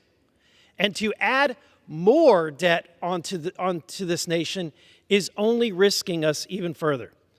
Look, our border is the threat to national security, and yet we're doing very little to actually fix it in this bill. No matter how much we talk about some of the things that are in the bill, at the end of the day, I hear expressions like this. Somebody up here, the swamp says, people say, somebody's got to govern. Well, within that statement, therein lies the false pretense that government is the solution to our problems. Government isn't the problem. Thank you. Reserve. Gentleman reserves. Gentlewoman from Texas is recognized. Madam Speaker, I reserve the balance of my time. The gentlewoman reserves. Madam Speaker, I reserve the balance of my time. The gentlewoman from Connecticut reserves her time. Gentleman from Texas. I would yield 1 minute to my friend from Pennsylvania, Mr. Perry. Gentleman from Pennsylvania is now recognized. Thank you, Madam Speaker. Last night when I was looking over the bill, I got a text with a film in it, a video clip of soldiers in uniform being overrun at El Paso, being overrun by illegal foreign nationals coming into our country, just running right over them. I don't know what their orders were. I don't know what their rules of engagement were. I don't know how anybody expected them to stop them, these people coming into our country wholesale. And what was amazing and astounding as well, Madam Speaker, is those folks all ran to the Border Patrol to come into our country illegally. Border Patrol being ordered by President Biden and Secretary Mayorkas to allow these people to come into our country. My friends on the other side of the aisle are going to say, well, we got more border, we got more beds, we got more Border Patrol agents. Those agents are going to process these individuals into our country, and those beds are going to go unfilled because these people are coming to your town. Madam Speaker, this bill makes Americans pay for their own sellout, and I recommend that we all vote no. I yield. Gentleman yields. Reserve. Gentlewoman from Texas is recognized. Mr. Speaker, I reserve the balance of my time. Gentlewoman from Texas reserves. Gentlewoman Madam from Speaker, I Connecticut reserve the balance of my time. reserves. Gentleman from Texas is recognized. Yield 1 minute to my friend from Kentucky, Mr. Massey. Gentleman from Kentucky is recognized. Today, we're setting a dangerous precedent. We're suspending the 3-day rule so that our constituents don't have time to see what's in this bill. But we know a few things that are in it. We know it spends too much money. We know it's got money to groom our children down to ages of 12 into being trans. We know it's got funding for facilities that do late-term abortions. Why would Republicans vote for that? Because it's got a dangerous cocktail that the swamp has always served. And we're drunk on it today. What is that cocktail? Earmarks and budget gimmicks with a chaser, of the fumes from DCA, the smell of jet fuel at DCA, because what are we going to do as soon as we betray Americans by passing this bill? We're all going to the airport and we're going on recess for 2 weeks. This is not the way we should do the nation's business. We need to preserve the 3-day rule. We need to follow our own rules. We need to bring these bills through committee and do regular order. And I urge people to vote against this bill, and I yield back the balance of my time. The gentleman yields. Reserve. Gentlewoman from Texas recognized. Madam Speaker, I reserve the balance of my time. The gentlewoman reserves. Gentlewoman from Madam Connecticut. Speaker, I reserve the balance reserves. of my time. Gentleman from Texas. May I inquire how much time is remaining? Gentleman has 3 1/4 of a minute. 3 1/4 of a minute. 3.25. 3 minutes, 15 seconds. Okay, great. I would yield 1 minute to my friend from Arizona. Gentleman from Arizona is recognized. Thank you, Madam Speaker. I'm going to be voting no for this bill. First, I want to talk to my Republican colleagues.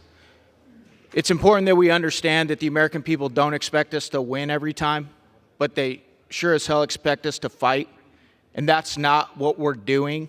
We should not be fighting for this. This is garbage. The next thing I want to address real quick is to the American people. Please pay attention to who votes for this, and make sure when they come back to your hometown in your district and they talk to you at your next Lincoln Day dinner about fiscal responsibility, securing the border, if they voted for this, let them hear about it. Thank you. I yield back. Gentleman yields. Reserve. Madam Speaker, I reserve the balance of my time. Gentlewoman from Texas reserves. Gentlewoman from Connecticut. I reserve the balance of my time. Reserves. Gentleman from Texas. The gentleman from Florida a moment ago talked about the fact that we defund UNRWA and we defund some policies that are pernicious. I agree with him. It's a part of the process that we carried out last year when we set out to change this institution, to return to some sort of regular order, to have 72 hours to read bills, to be able to have single subject bills, to offer amendments on the floor, to actually have an appropriations process. We passed 7 appropriations bills off of the floor of the House. We passed 3 out of committee to the floor. We actually had some amount of debate. We're able to move things through. And we got some of our policy priorities, and we then sent them over to the Senate. And then what do? We walked away, and we went back to business as usual in the swamp, where a handful of people that they call 4 corners all sit back and decide for you. Not the people in this room as a body, but a handful of so-called cardinals. The same group that I heard guffawing in the back a minute ago. The same block of appropriators that think they're the ones that get to control the entire world and use our men and women in uniform as an excuse to undermine the national security of this country by spending money we don't have, by racking up debt to the tune of $1 trillion every 100 days, while funding all manners of sins with respect to transgender surgeries, abortion, tourism, funding the World Health Organization to give away our sovereignty, funding open borders with mass parole that led to the death of Laken Riley. Everybody who votes for this bill today, you own it. Don't go out and campaign this year saying you oppose this stuff when you write the check, because that's what's happening today. Every single Republican, every single Democrat who votes for this omnibus spending bill today, they own it. They own the open borders. They own the woke military that we cannot recruit people to fight in. They own giving our sovereignty to World Health Organization and international bodies. They own more funding for the Wuhan lab. Yeah, that's all in there. They own it. We should vote no. You want to win in November? Vote no. I yield back. The gentleman yields. Madam Speaker, I reserve the balance of my time. The gentlelady reserves. The gentleman from Connecticut is recognized. Mr. Speaker, 11,388 members have served historically in the United States House of Representatives.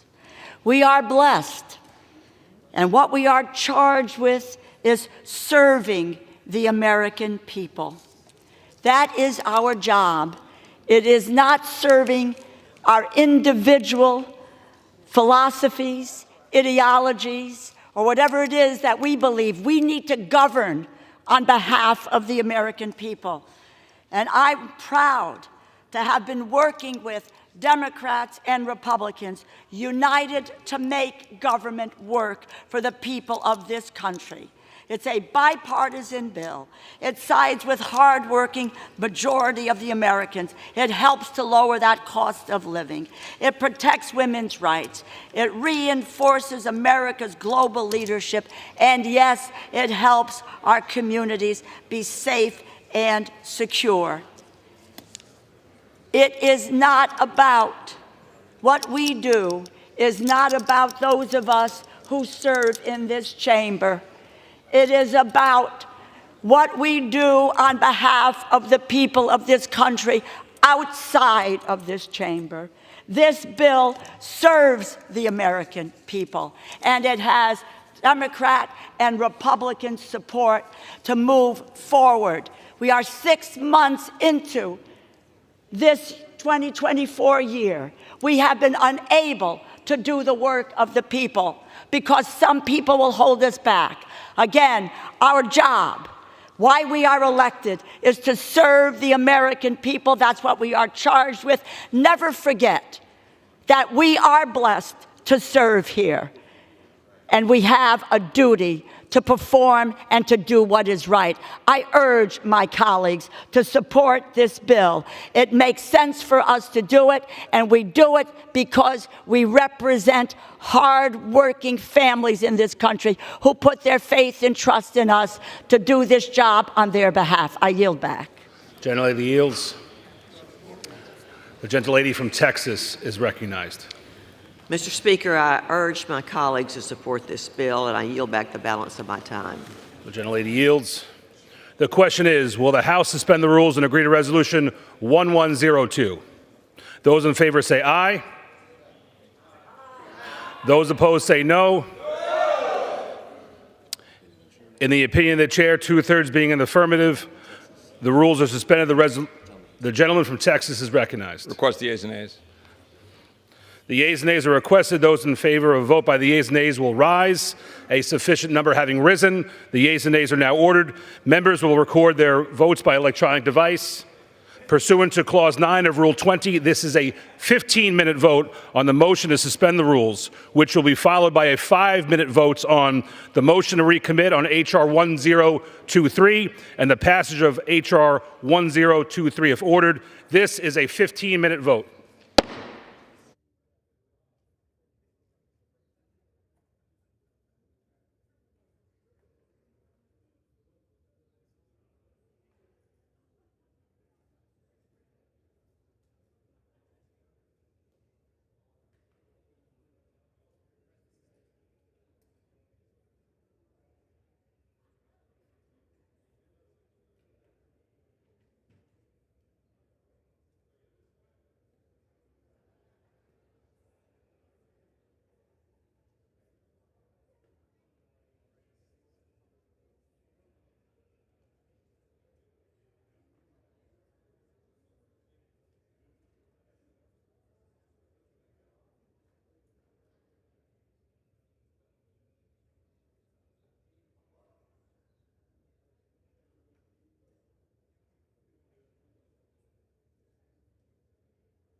On this vote, the yeas are 286, the nays are 134, two-thirds being in the affirmative. The rules are suspended, the resolution is agreed to, and without objection, the motion to reconsider is laid on the table.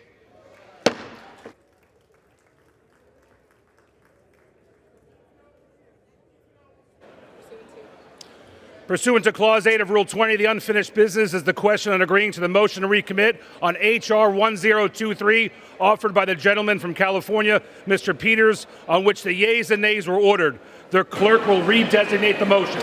Motion to recommit H.R. 1023, offered by Mr. Peters of California. The question is on agreeing to the motion to recommit. Members will record their votes by electronic device. This is a 5-minute vote.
On this vote, the yeas are 206 and the nays are 211.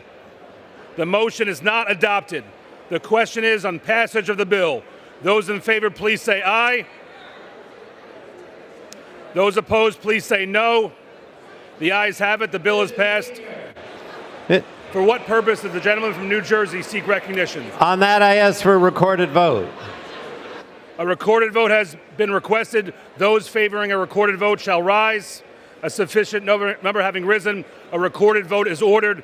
Members will record their votes by electronic device. This is a 5-minute vote.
On this vote, the ayes are 200.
On this vote, the yeas are 209, the nays are 204.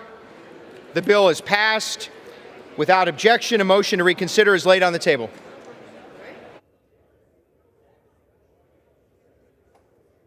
For what purpose does the gentleman from Florida seek recognition? Mr. Speaker, I send to the desk a concurrent resolution and ask unanimous consent for its immediate consideration in the House.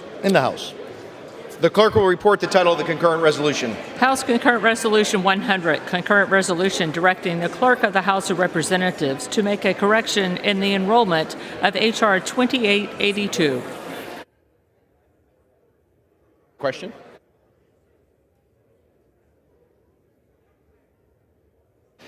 Is there objection to the consideration of the concurrent resolution?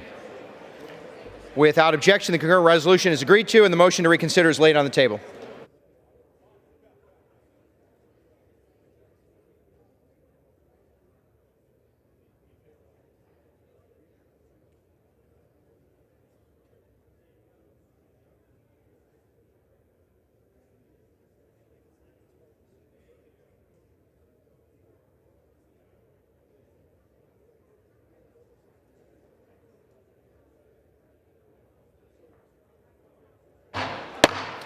The House will be in order. Members are encouraged to take their conversations off the floor.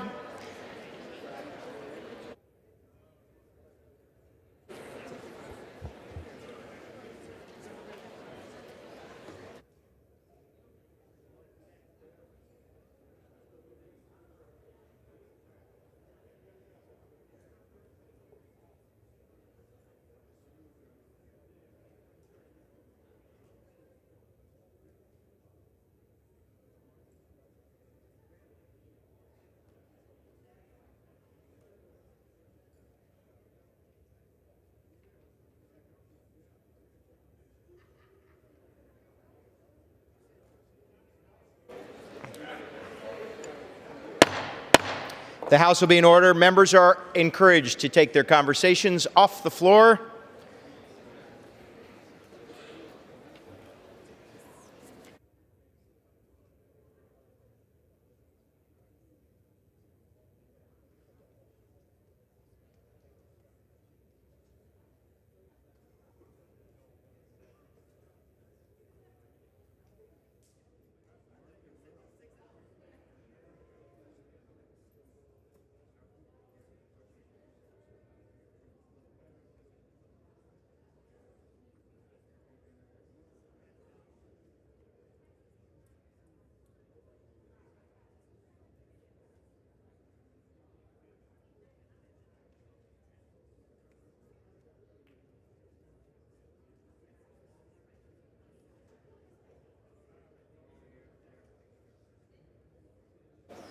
And who's up first?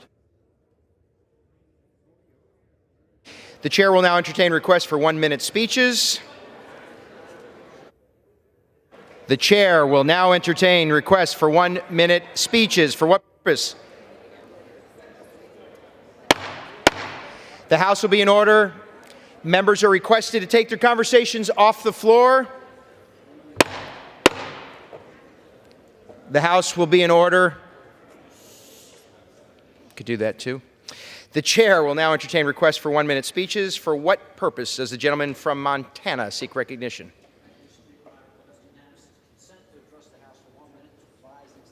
Without objection, the gentleman is recognized for 1 minute. Thank you, Mr. Speaker. Mr. Speaker, I rise today in recognition and celebration of both National and Montana Ag Week. Food security is national security, and across the Treasure State and the country, farmers work tirelessly to keep food supply safe and plentiful so we don't have to rely on foreign nations to sustain our population. Agriculture isn't just an industry in Montana, it's our way of life. It contributes an average of $5.2 billion a year to the economy. Producers' hard work, dedication, and resilience play an essential role in feeding our communities, sustaining our economy, and managing our land. While ag production is a vital industry, it doesn't come without its challenges. Congress must first secure a strong crop insurance program that gives producers certainty, and secondly, pass my Land and National Defense Act, which would prohibit the Chinese Communist Party from buying farmland in our country. Both initiatives can be included in this year's Farm Bill to show producers, folks here in Washington haven't forgotten about them and have their backs in times of need. Ag producers deserve recognition for the work they do to take care of our great nation. Thank you, Mr. Speaker. I yield back. For what purpose does the gentleman from Maryland seek recognition? Without objection, the gentleman is recognized for 1 minute. Mr. Speaker, today we took the responsible step of funding the people's government. Unfortunately, we did not, however, fund our allies in Ukraine. The Speaker has said publicly and privately that he is going to bring Ukraine to the floor when we come back. I rise to assure our Ukrainian allies and those brave young men and women and not so young men and women who are in the field at the point of the spear defending freedom and democracy, that I believe that there are over 300 votes on this floor, as there have been for 7 times, to support them in their battle, which is our battle as well. And I urge all of us, as soon as we return, to defend freedom through our Ukrainian warriors. And I yield back the balance of my time. For what purpose does the gentleman from Pennsylvania seek recognition? Mr. Speaker, request unanimous consent to address the House for 1 minute and to revise and extend my remarks. Without objection, the gentleman is recognized for 1 minute. Thank you, Mr. Speaker. Mr. Speaker, I rise today to recognize the Order of the Eastern Star, State College Chapter 388. On April 5th, this group will celebrate 100 years of service and renew their commitment to the principles of Freemasonry. State College Chapter 388 is a Masonic appendant body, part of the Pennsylvania Order of Eastern Star, which is part of the General Grand Chapter, the international order that stretches around the world and makes up the largest co-ed fraternal organization in the world. The Order of the Eastern Star has a strong bond of friendship and support for each other based on shared values and respect. Their members are service-minded individuals organizing and participating in service projects supporting our youth, veterans, and our greater community. Mr. Speaker, the State College Chapter of the Order of the Eastern Star works closely with other Pennsylvania chapters to support charitable endeavors such as Shriners Hospital for Children. They're also proud to support individuals with disabilities of all ages. Congratulations on this magnificent milestone, and may you continue to celebrate years of fellowship and community service. Thank you, Mr. Speaker, and I yield back the balance of my time. For what purpose does the gentleman from New Jersey seek recognition? Without objection, the gentleman is recognized for 1 minute.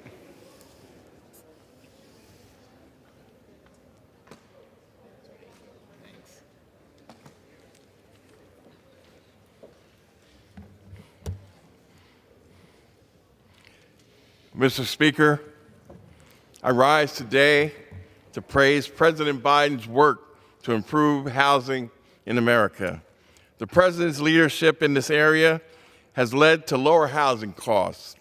It has expanded rental assistance, and it has increased affordable housing nationwide. Now the President wants to implement the most consequential housing plan in 50 years in this country. It would provide a $10,000 tax credit for first-time home buyers and people who sell their starter homes.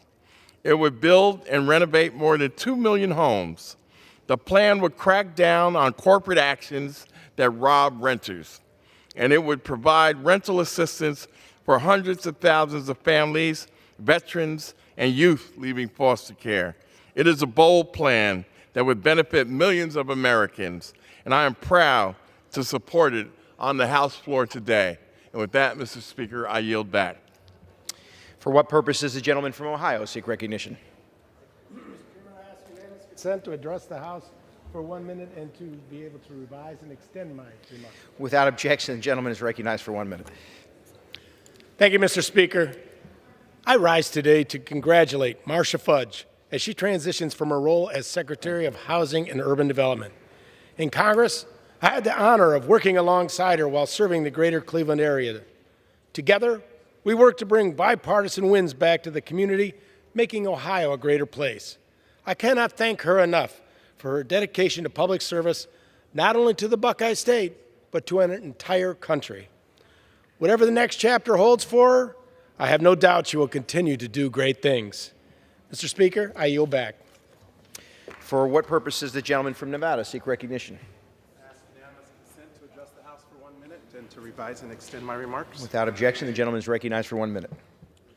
Mr. Speaker, I rise today to talk about a very concerning truth about this chamber. Recently, this chamber moved in lightning speed on a bill that will ban TikTok if it becomes law.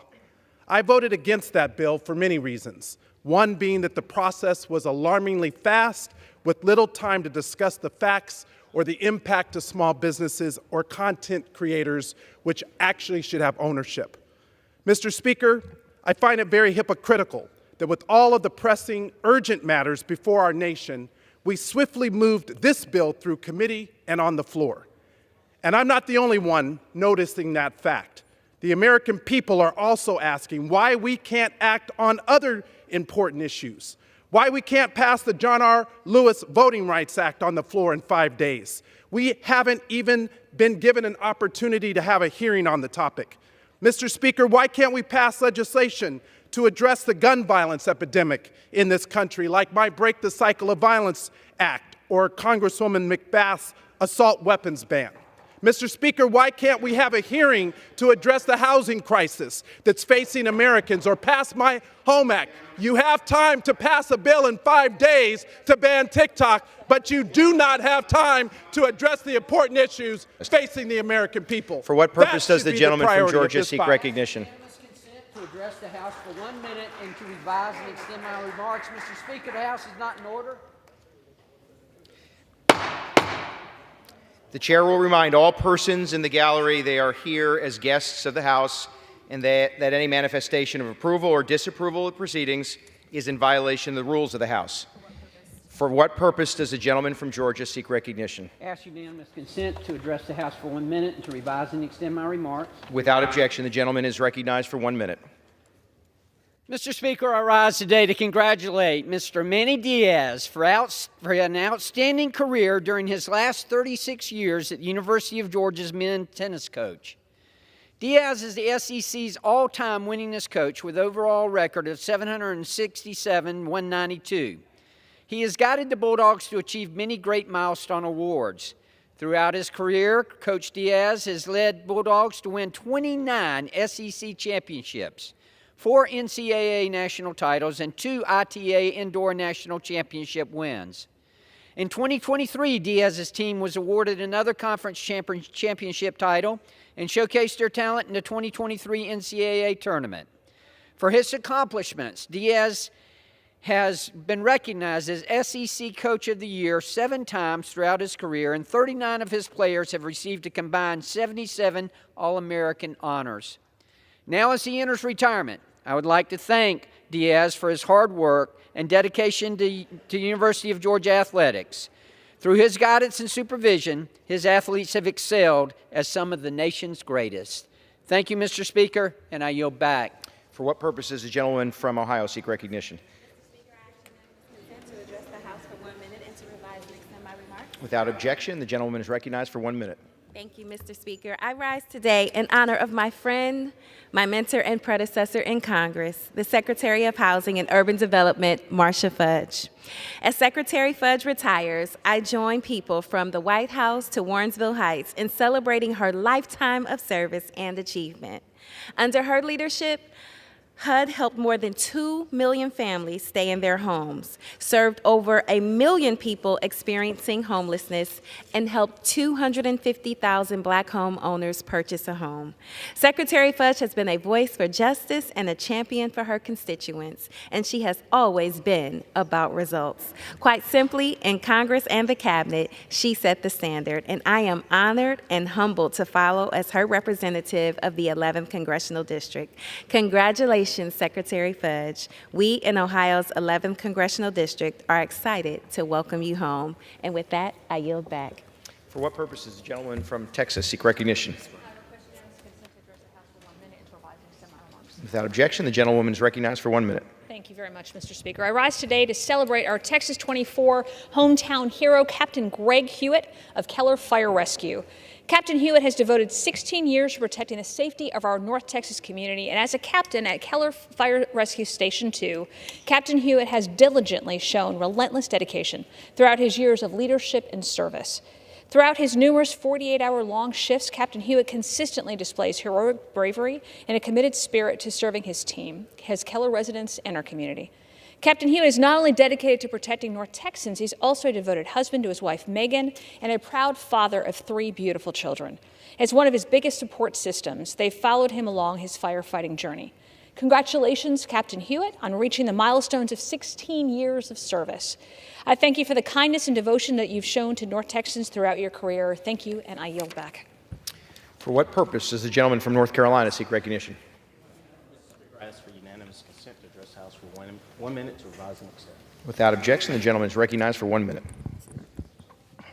Mr. Speaker, there are increasing national security threats to America's critical infrastructure. A warning went out nationwide that China and Iran are targeting our critical infrastructure systems, including our drinking water. These cyber threats pose an extreme risk to our rural water systems. Any cyber attack that shuts down our rural water systems for days could impact our farms, families, schools, and even emergency services. I introduced H.R. 3809, the Cybersecurity for Rural Water Systems Act, for this very reason. The bill would provide cybersecurity assistance to those communities with limited resources. The bill is crucial in the fight to protect the United States from foreign cyber attacks. I urge Congress to advance this key legislation. Thank you, Mr. Speaker. I yield back. The gentleman from California seek recognition. Seek unanimous consent to address the House for 1 minute, revise stand by remarks. Without objection, the gentleman is recognized for 1 minute. Thank you, Mr. Speaker. Well, among the many issues we have of the problem at our border and the illegal immigrant invasion we have in this country is the effect on our elections and the apportionment of how votes are distributed around this country. So what a lot of people don't know or understand or are aware of is that when the census is taken, the ideals of the Constitution of voting are flouted in that they have to count everybody, supposedly, that's here illegally in the populations. And that's how votes are, that's how House members and vote power is distributed across our states and across our country. So it's estimated, because of illegal immigrants basically squatting in this country, that somewhere between 13 and 20 House seats are in the wrong states or in the wrong area due to a disproportionate amount of people being counted in primarily urban areas and, to the Democrats' benefit, in blue states. And so we have a distortion of the true distribution of votes because of illegal immigration and inaction done at the federal level. I yield back. For what purpose does the gentleman from Colorado seek recognition? Without objection, the gentleman is recognized for 1 minute. Mr. Speaker, I rise today to honor the passing of my dear friend and mentor, Professor Ved Nanda. For 57 years, Ved was a distinguished professor at the University of Denver Law School. During his tenure, he established the International Legal Studies program and served as director of the Ved Nanda Center for International and Comparative Law. He was an officer and board member in several international and national NGOs and a leader in the international law community. More than that, Ved Nanda was a valued mentor to many. In every corner of Colorado, you can find someone who benefited from Ved's calm wisdom. His legacy will continue to inspire me and many around the world. He will be deeply missed. Thank you, and I yield back.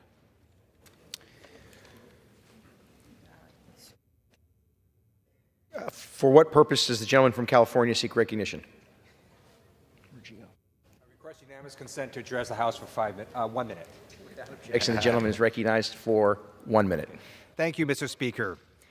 I rise today to discuss how House Democrats, working with the Senate and the White House, are delivering cost savings to American families. My constituents tell me how high costs are affecting them and their families, and Democrats are listening. That's why we passed the American Rescue Plan, which allowed Medicaid to limit drug prices starting this year. We also passed another law, the Inflation Reduction Act, that capped insulin costs $35 a month.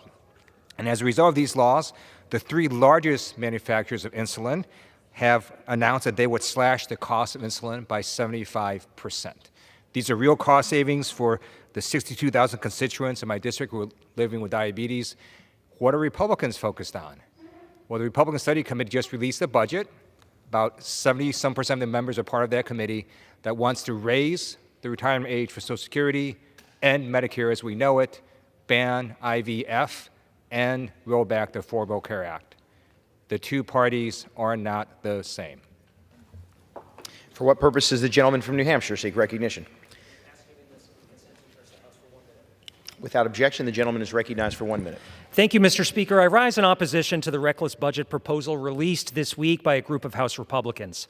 This budget will cut Medicare, make health care more expensive, and undo the real progress that we've been making to lower prescription drug prices. It would also cut Social Security benefits and raise the retirement age, forcing hardworking Americans to work even longer. The only winners in this budget plan are the ultra-wealthy and the biggest corporations who get rewarded with huge tax cuts. This is backward, it's wrong, and it's something I'll fight every step of the way. New Hampshire seniors who have paid into Social Security and Medicare need to know that their earned benefits will be there for them when they retire. And I remain committed to fighting to strengthen Social Security and Medicare, to lowering the cost of health care and prescription drugs for all Americans, and Congress must make this a top priority. Thank you, and I yield back. For what purpose does the gentleman from Oregon seek recognition? Without objection, the gentlewoman is recognized for 1 minute. Mr. Speaker, I rise to honor the trailblazing women throughout history who have fought for justices and equal rights. And I'm proud that many of these women were and are Oregonians. There's Abigail Scott Dunaway from Yamhill County, who became a vocal advocate for women's suffrage and was the first woman to register to vote in Oregon. Or former Governor Barbara Roberts, who grew up in Sheridan and became the first woman elected to serve as governor of Oregon. Or Katherine Harrison, who helped gain federal recognition for the Grand Ronde tribe in my district. These are just a few examples, but there are many more women leaders who are largely left out of history books. Recognizing their legacy is one important step.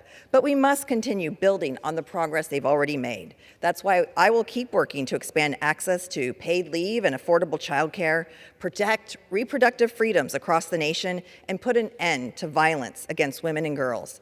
During Women's History Month and every day of the year, in honor of those who came before us, I will keep up the fight. I yield back. For what purpose does the gentlewoman from Texas seek recognition?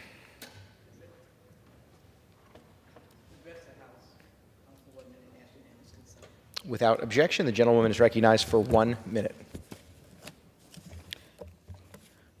I rise today to be able to reaffirm to the American people that I did and my colleagues did our job today as I stand in support of the resolution and the appropriations that kept the government open. I told my constituents I could not be at the various events of today, Friday, March 22nd, because I had to be here to ensure that our students had Pell Grants, to make sure that small businesses have been supported, to ensure that Medicaid and Medicare were strongly enforced and public health is still in place. I wanted to make sure that we had the biomedical research that helped so many lives be restored. And of course, I am a champion and an advocate for mental health care. It is not enough for the families who suffer and try to help their loved ones. I want to make sure that we get rid of tax cheats.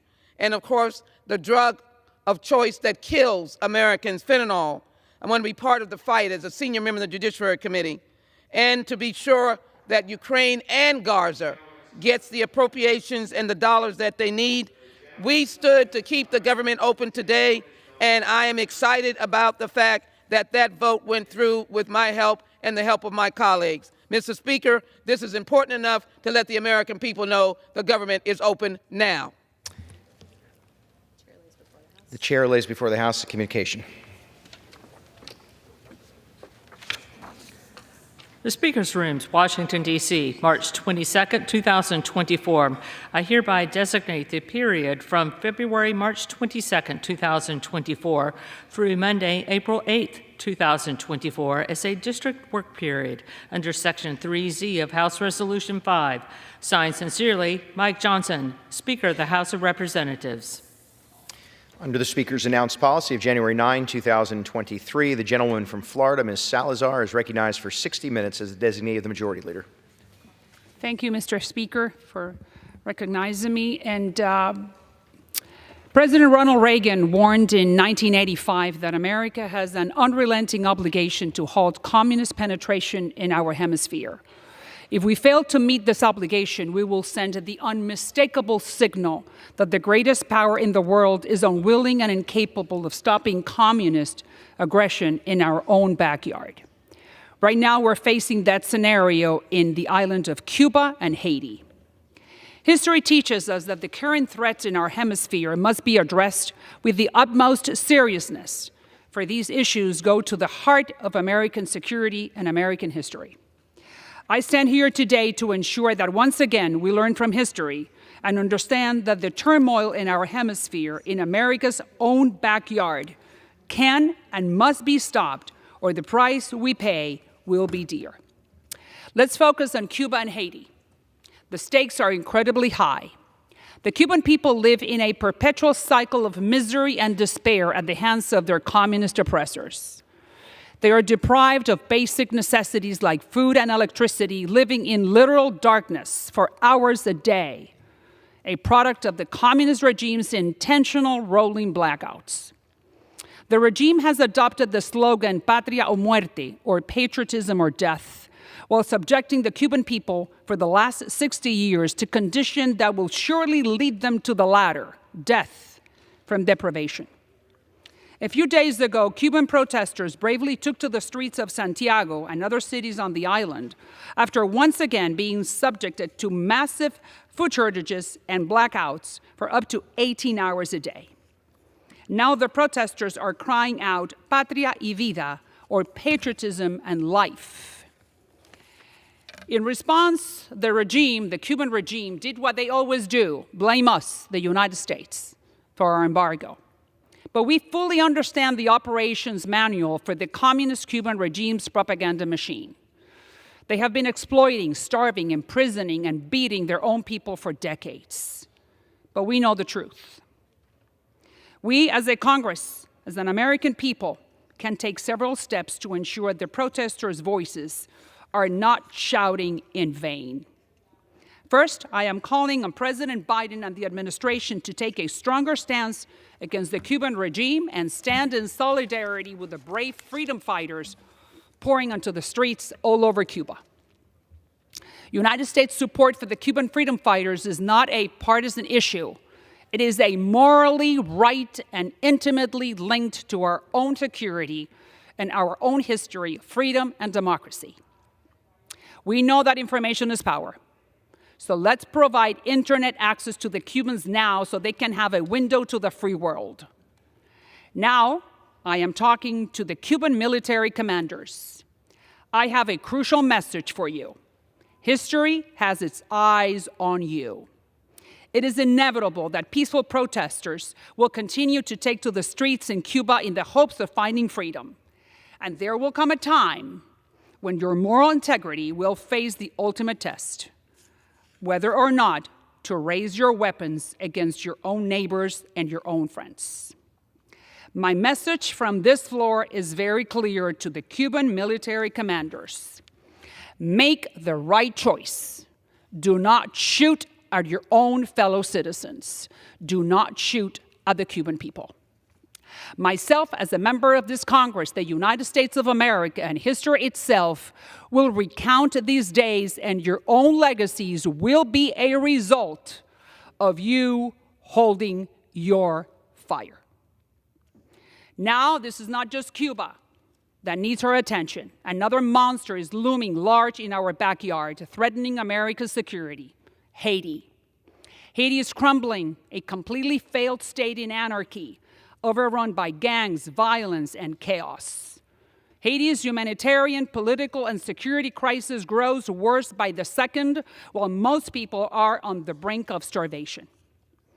There is currently a Haitian refugee crisis unfolding. Haitian refugees will pour into our own country by the thousands. But for the last 2 years, the Biden administration swept the problems brewing in Haiti under the rug, and now their worst nightmare has appeared. We must call for a coalition of our allies in Latin America to help restore order in Haiti and halt the threat before it impacts additional countries like the Dominican Republic. America's enemies, hostile countries like China, Iran, and Russia, would love nothing more than to force communism onto our small neighbors like Haiti, just like they did in Cuba 60 years ago. We cannot sit idly by nor afford to ignore the flames growing. We must take action now. I urge the Biden administration to place close attention to my warnings. We need a clean strategy on the situation in Haiti, and we need to look to Congress to lead the way, this Congress. We must extinguish the flames of instability and communism burning in our backyard. If we don't, they will surely continue all the way through our own American kitchen. We cannot ignore Haiti or Cuba. I thank you, and I yield the balance of my time. Under the Speaker's announced policy of January 9, 2023, the Chair recognizes the gentleman from Texas, Mr. Green, for 30 minutes. Thank you, Mr. Speaker. Mr. Speaker, and still I rise. And still I rise. A proud, liberated Democrat. Unbought, unbossed, and unafraid. In the spirit of Shirley Chisholm, I rise. A great and noble American. Mr. Speaker, I rise today on another mission of mercy. I rise today because this morning at approximately 4:30 a.m., I was reviewing a news story. And in this news story, there was an indication that there was death in Haiti. I had an opportunity to see on the screen of my television the horrors that were emanating from the story. Mr. Speaker, I saw a person lying in the street, a person lying in the street who was apparently without life. It is not a pleasant thing to see someone without life, but to see a person lying in the street without life, with only a portion of the body discernible, was quite an experience. But as I saw this person lying in the street, Mr. Speaker, I also saw persons passing by. Most of them were on vehicles of the two-wheel variety. And as they passed by, some of them looked, but others barely glanced. And among those passing by were young, old, but also there was a person who was with law enforcement who passed by, a body lying in the street. Someone was interviewed, and it was explained by the person interviewed that this person had been attacked by people who were of the opinion that they were defending themselves. And they attacked this person with machetes, severed limbs from the body. At least that is the way it appeared to me as I viewed this on my screen, my TV screen. It was quite shocking and appalling to see this body lying in the street. People just simply passing by. Haiti is a country in turmoil. And if you believe that injustice anywhere, as Dr. King put it, is a threat to justice everywhere, you have to be concerned about what's happening in Haiti.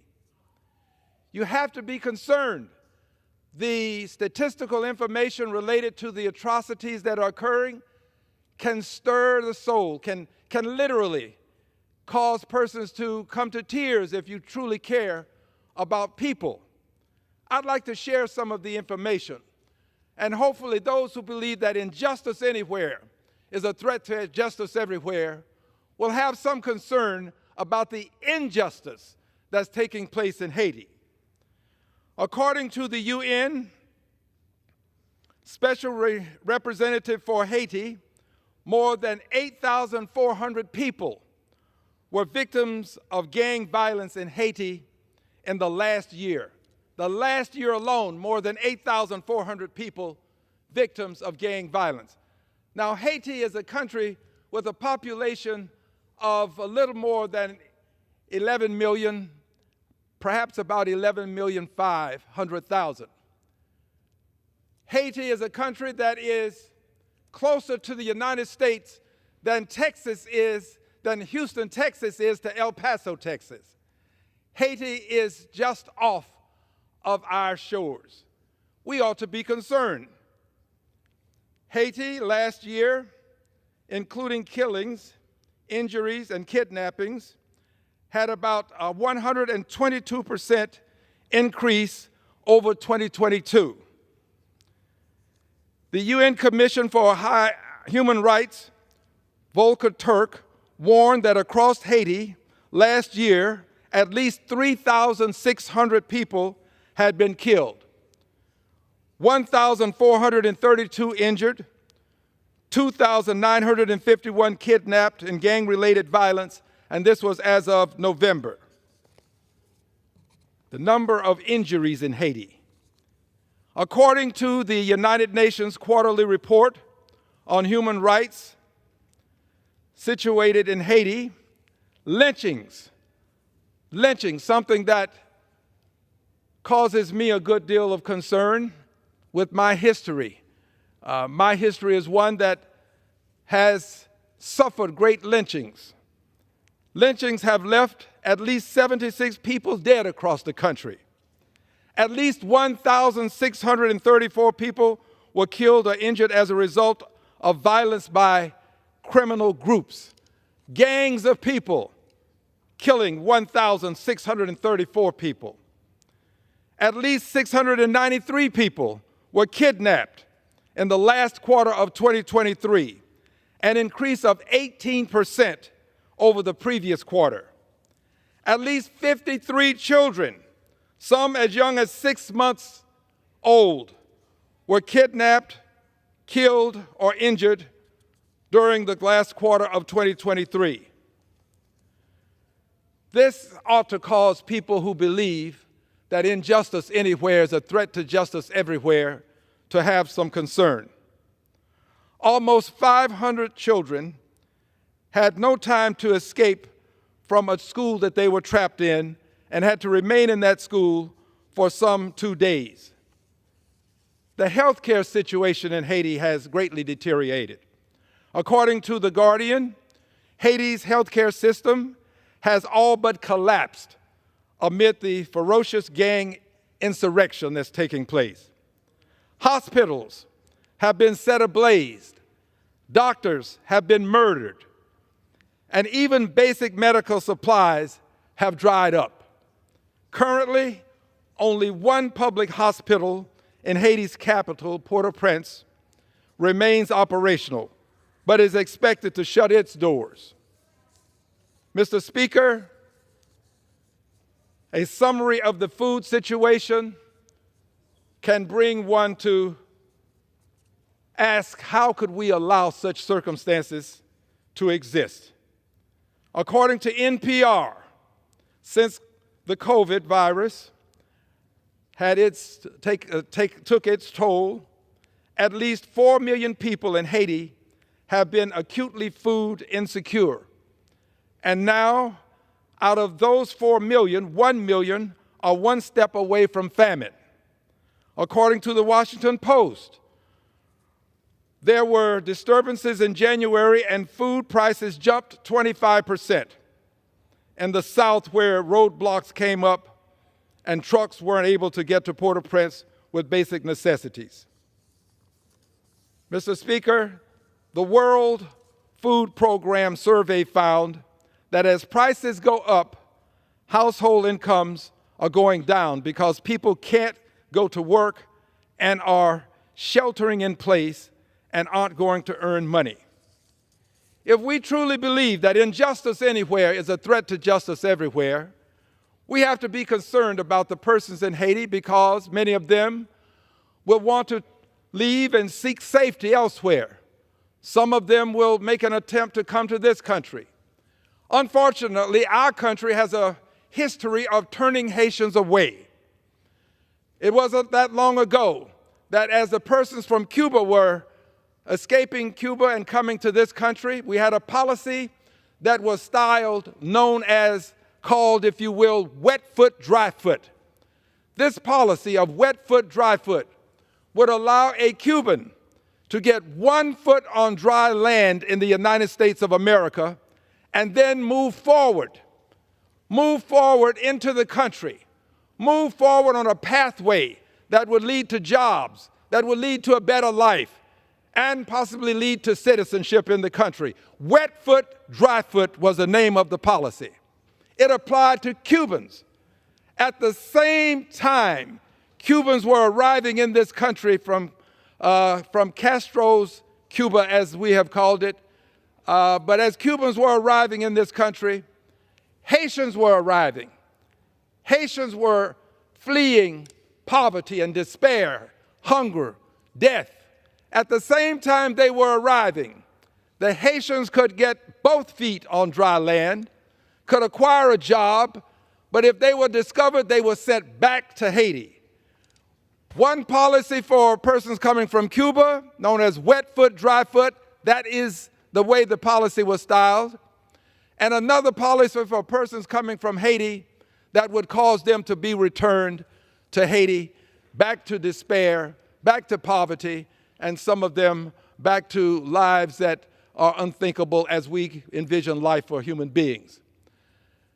We have not treated Haiti fairly when compared to how we treated others within this hemisphere. A country that, again, is closer to the United States than Houston, Texas is to El Paso, Texas. Mr. Speaker, if we truly believe that injustice anywhere is a threat to justice everywhere, we ought to release the some $40 million that are available to help Haiti. $40 million available that we could release if we would but only agree to let the money that has already been appropriated go to Haiti. $40 million available. Not enough, but more than they would have and would be of help to some. $40 million. 2 people out of 435 plus 100 in the Senate are holding up this money that could go to Haiti and help the Haitian people. If you truly believe that injustice anywhere is a threat to justice everywhere, release the $40 million. Release the money to Haiti. There can be any number of reasons why you would hold the money, but in my opinion, what's happening in Haiti, as I have explained it, would justify releasing the money. Release the money so that Haiti can get some of the help that it needs. Voltaire reminded us that those who can make you believe absurdities can make you commit atrocities. It is an absurdity to believe that holding on to this $40 million is somehow going to benefit us and the people in Haiti. $40 million ought to be released. It is an absurdity to think that holding on to this $40 million is somehow going to improve conditions in Haiti. I don't believe anyone believes that. But I also would hope that no one believes that holding on to the $40 million is more important than helping those persons who are suffering in Haiti. We ought to release this $40 million. It is an absurdity to hold on to this money. And those who can cause you to believe absurdities can cause you to commit atrocities. So in truth, our fingerprints now, our fingerprints are on some of what is happening in Haiti because we could prevent some of what is happening in Haiti with the funds that have already been allocated, but because we refuse to send the $40 million, people are going to suffer. Not enough money is the $40 million, but it's more than they have, and it can alleviate some of the suffering that's taking place. So I rise on this mission of mercy with an appeal to the two people who, but with their signatures, could release $40 million to suffering people. Use that pen to make a difference. Take your hand, grab that pen, and release that $40 million to the Haitians who can benefit from it. I thank you for the time, Mr. Speaker, and I believe that injustice anywhere is a threat to justice everywhere, and we have a threat that is imminent and can, unfortunately, take its place across the Gulf and find its home here in this country. Injustice does not stay within the confines of any one border if it persists long enough. It's time for us to help the people in Haiti and release the $40 million. I yield back the balance of my time. The gentleman yields. Under the Speaker's announced policy of January 9, 2023, the Chair recognizes the gentleman from California, Mr. Kiley, for 30 minutes.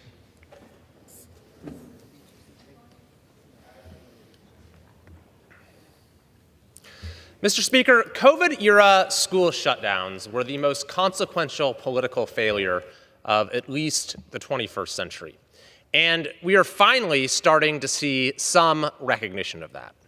Yet, we still have not fully reckoned with the sheer breadth and scale of the harm that was done to so many people and to our entire country. We haven't had nearly the level of accountability for those who were responsible for these decisions. And we certainly haven't seen the fundamental change to public education in this country that what happened ought to have catalyzed. But at least we are starting to see some recognition of the harm that was done and the mistakes that were made. Here's an article from the New York Times. What the data says about pandemic school closures 4 years later. The more time students spent in remote instruction, the further they fell behind, and experts say extended closures did little to stop the spread of COVID. I'd like to read a few excerpts from this article. Some schools, it says, often in Republican-led states, reopened by fall 2020. Others, typically in large cities and states led by Democrats, would not fully reopen for another year. A variety of data about children's academic outcomes and about the spread of COVID-19 has accumulated in the time since. Today, there is broad acknowledgement among many public health and education experts that extended school closures did not significantly stop the spread of COVID, while the academic harms for children have been large and long-lasting. Dr. Sean O'Leary, a pediatric infectious disease specialist who worked with the American Academy of Pediatrics, says there's fairly good consensus that in general, as a society, we probably kept kids out of school longer than we should have. The article continues, a growing body of research shows that pandemic school closures came at a steep cost to children. At the state level, more time spent in remote or hybrid instruction in the 2021 school year was associated with larger drops in test scores, according to a New York Times analysis of school closure data and results from the National Assessment of Educational Progress. At the school district level, that finding also holds, according to analysis of test scores from 3rd through 8th grade in thousands of U.S. districts, led by researchers at Stanford and Harvard. At districts where students spent most of the 2021 school year learning remotely, they fell more than half a grade behind in math on average, while in districts that spent most of the year in person, they lost just over a third of a grade. The article continues, that the larger gaps that remain are among students that lost the most ground to begin with. Students in districts that were remote or hybrid the longest, at least 90% of the 2021 school year, still had almost double the ground to make up compared with students in districts that allowed students back for most of the year. As districts shifted towards in-person learning as the year went on, students that were offered a hybrid schedule did better on average than those in places where school was fully remote, but worse than those in places that had school fully in person. In particular, young people in low-income communities suffered the most. The Times notes that the combination, poverty and remote learning, was particularly harmful. For each week spent remote, students in poor districts experienced steeper losses in math than peers in richer districts. The article continues, other things were also associated with worse student outcomes, including increased anxiety and depression among adults in children's lives and the overall restriction of social activity in a community, according to the Stanford and Harvard research. Finally, the article notes that closing schools did not appear to significantly slow COVID's spread. By the fall of 2020, when there were initial signs that children were less likely to become seriously ill and growing evidence from Europe and parts of the United States that opening schools with safety measures did not lead to significantly more transmission. That was clear in the fall of 2020, at the time that so many schools remained closed. Dr. Gene Noble, who directed the COVID response at the UCSF Emergency Department, University of San Francisco, said that infectious disease leaders have generally agreed that school closures were not an important strategy in stemming the spread of COVID. In addition to the Times acknowledgement here, you also have a new study out of Stanford's Hoover Institute that shows that because of the reduction in lifetime earning potential for students because of the learning loss they experienced, it is going to have a truly staggering economic impact on our country. The study finds that our nation will lose some $31 trillion, trillion with a T, 31 trillion during the 21st century because of this catastrophic policy.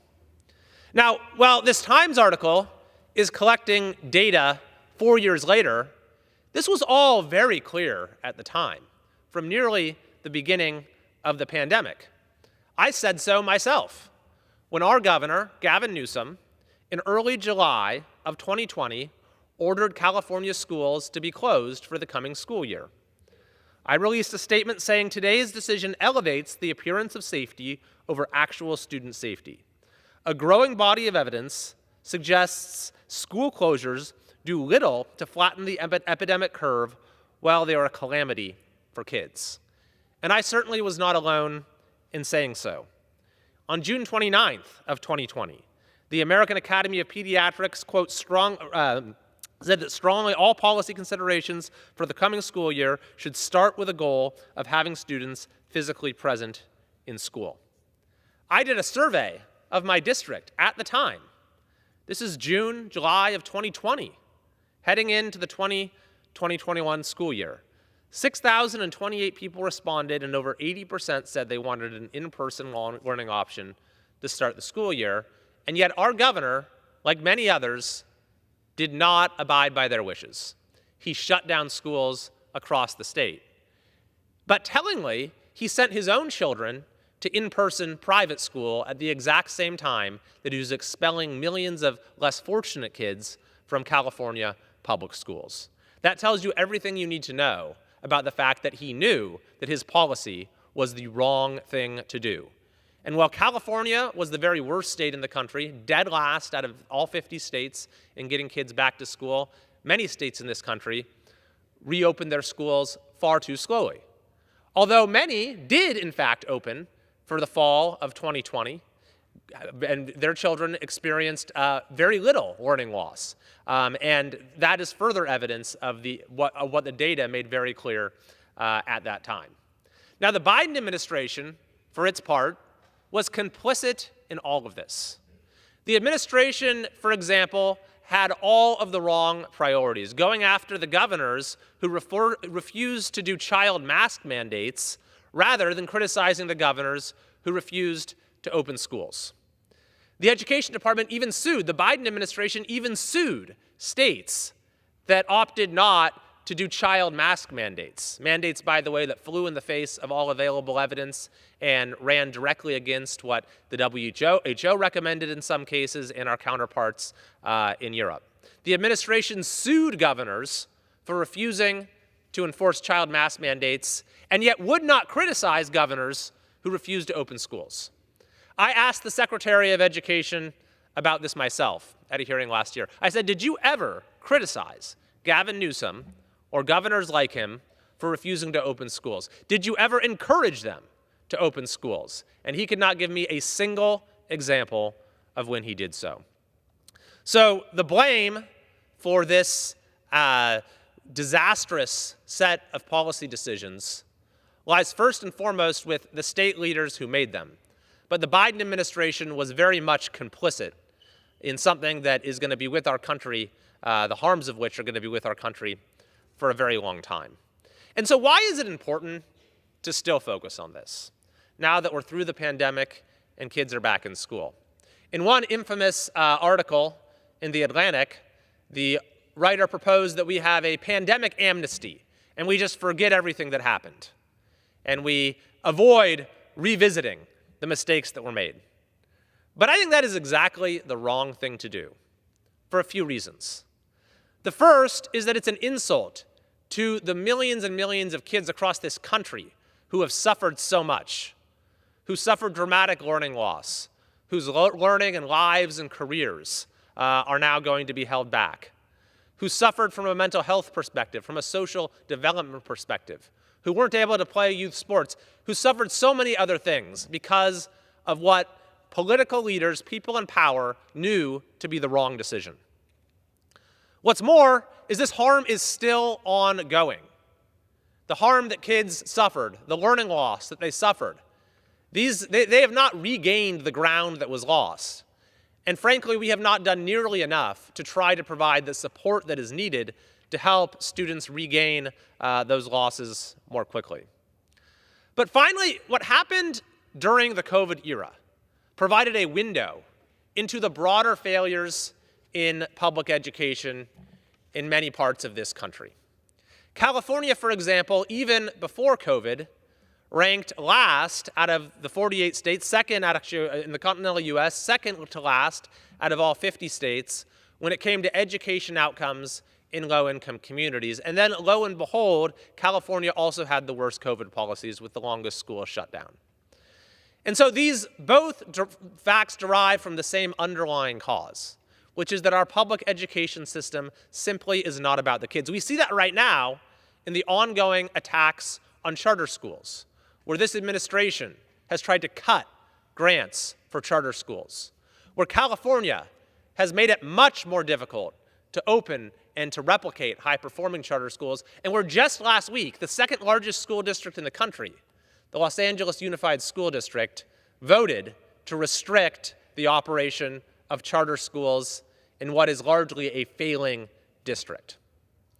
So, Mr. Speaker, I think we have a long way to go to fully come to terms with what happened in education during the COVID era in this country, and certainly a long way to go to make the necessary reforms to assure that every child in this country gets the education they deserve. But at least the acknowledgement we see here is a start.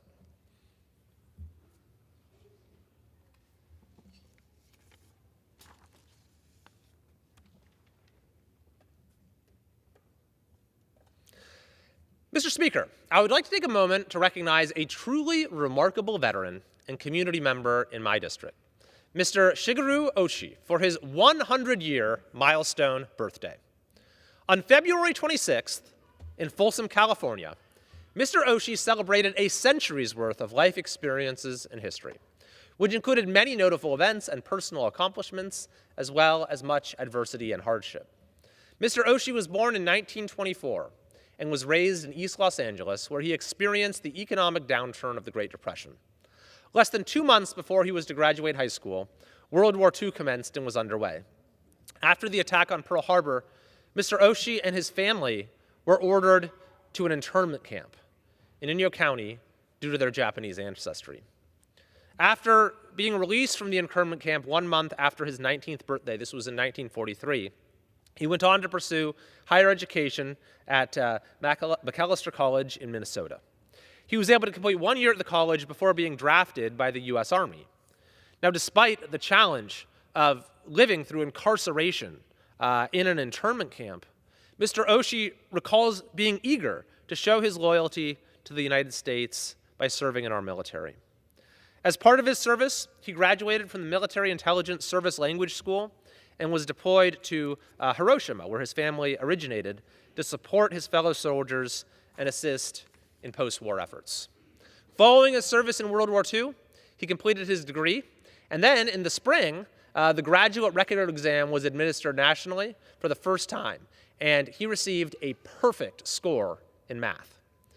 This score, in addition to his excellent academic record, earned him a full scholarship to MIT for graduate school, where he graduated at the top of his class in 1951. Throughout his life, Mr. Oshii has continually exhibited the qualities of determination, resilience, and perseverance. And he's known by all who know him for his devotion to his family, community, and country.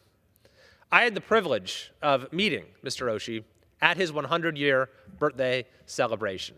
It was truly a wonderful experience. He is such an inspiration, and I am honored to represent exemplary individuals like him in the U.S. House. He embodies the American spirit of patriotism and is an inspiration to our entire community. Therefore, on behalf of California's 3rd Congressional District and the United States House of Representatives, I'm honored to recognize Mr. Shigeru Oshii for his centennial birthday and wish to express our nation's gratitude for his heroic and invaluable service.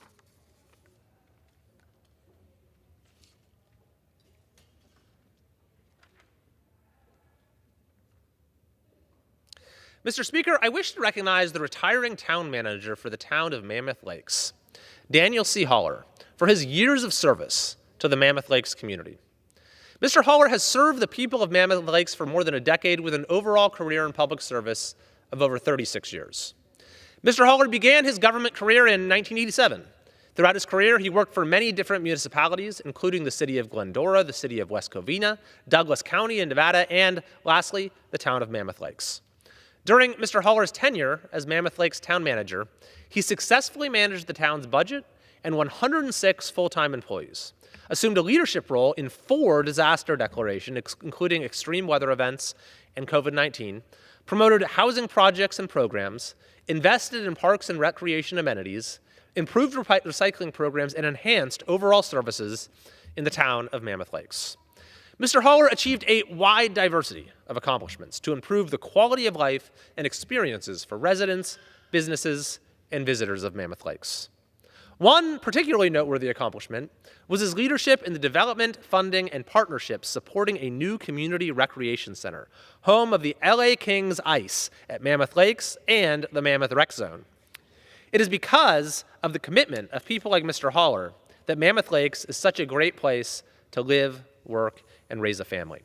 And I personally saw how effective he was when Mammoth was hit by really unprecedented extreme weather and storms last year. and the task of clearing the streets, making them drivable, and the million other challenges that this weather presented were incredibly difficult to deal with, and yet he managed them ably. The snow was cleared from the streets in time. You wouldn't even be able to believe how quickly he was able to do that, and his entire team, and it tells you a lot about the caliber of his leadership. I'm confident that the legacy he built of hard work, resilience, vision, and service will continue in the town of Mammoth Lakes for many years to come.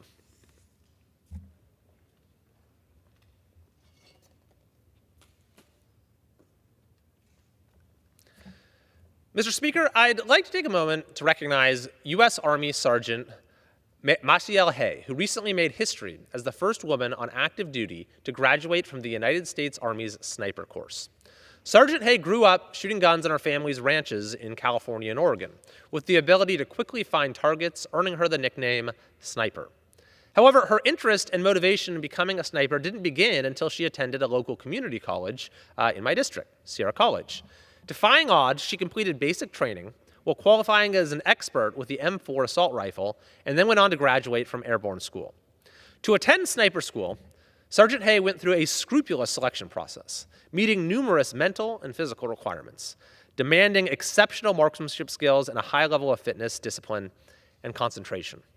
Once at school, her skills in marksmanship, the art of stalking and concealment, observation and intelligence gathering, survival skills and land navigation, and urban sniper operations were tested and developed.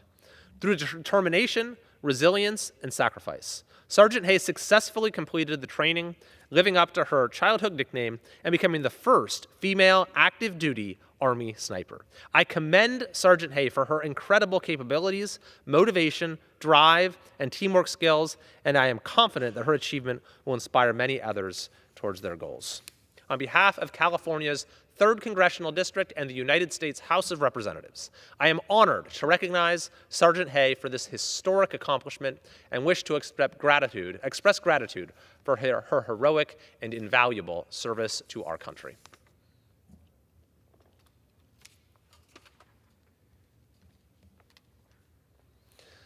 Mr. Speaker, I'd like to take a moment to recognize the outgoing COO of the Folsom Chamber of Commerce, Sherry Merrick. Before working with the local small business community, Sherry started her career in the dental industry as an office manager and bookkeeper. In that position, her passion for the dental industry grew, inspiring her to expand her education in the dental field. She went on to attain over 19 years of managing experience and in teaching whole body health education with a focus on the connection between the mouth and the rest of the body. Through innovative marketing approaches and educational tools, she helped many dental offices thrive in a down economy. From there, she established her own consulting and community engagement company and worked closely with the Folsom Chamber of Commerce. In 2020, in the midst of the COVID-19 pandemic, she took up her passion for small business full-time by joining the Folsom Chamber of Commerce team.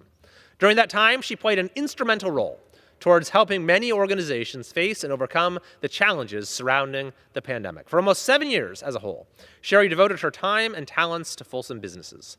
Through my own experience working with Sherry, I can attest to the ambition and enthusiasm with which she performed her role, and I would like to commend her for the lasting contributions she's made towards promoting the business environment, economic vitality, and quality of life in Folsom. It is because of remarkable people like Sherry Merrick that Folsom is such a great place to live, to work, and to raise a family. And while she will be greatly missed in Folsom, I am confident that her breadth of knowledge, experiences, and abilities have uniquely positioned her for her new role as the executive director of the Citrus Heights Chamber of Commerce that she'll continue to have and that she'll continue to make a very positive impact. On behalf of the United States House of Representatives, I am honored to recognize Sherry Merrick for her hard work and dedication to the Folsom business community and wish her the best of luck in her new role.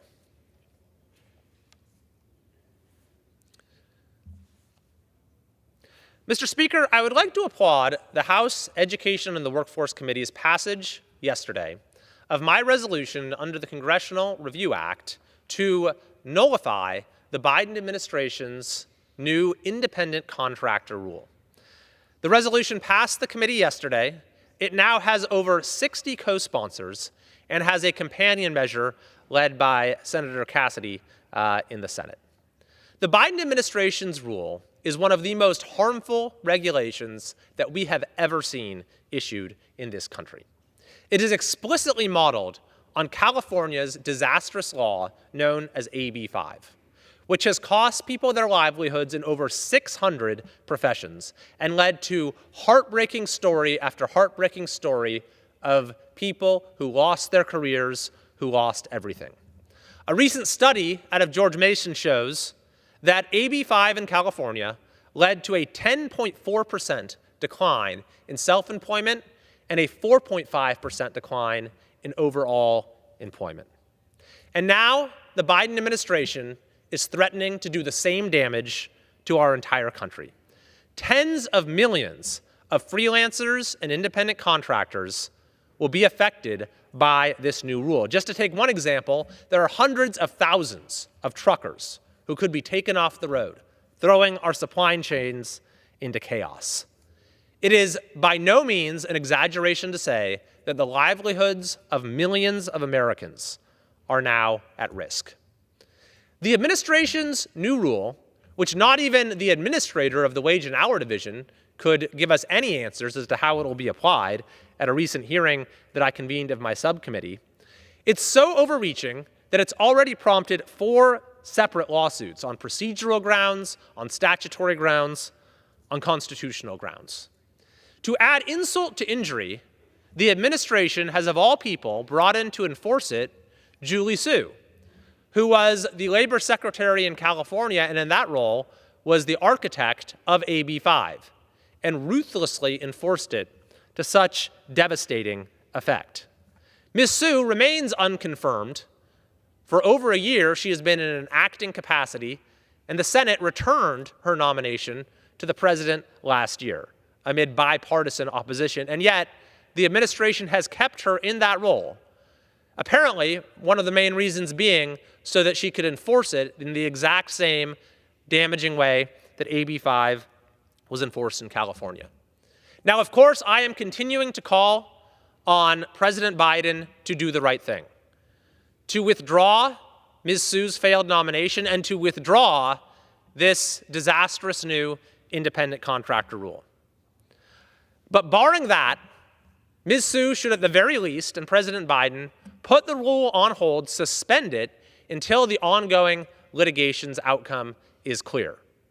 The business community and millions of workers across this country will otherwise be in a state of great and highly damaging uncertainty.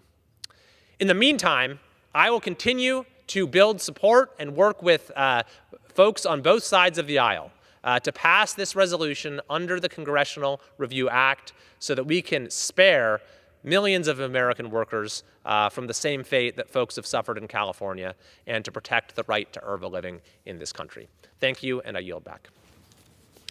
Under the Speaker's announced policy of January 9, 2023, the Chair recognizes the gentlewoman from New York, Ms. Ocasio-Cortez, for 30 minutes. Thank you, Mr. Speaker. Mr. Speaker, I know a man, a decent man,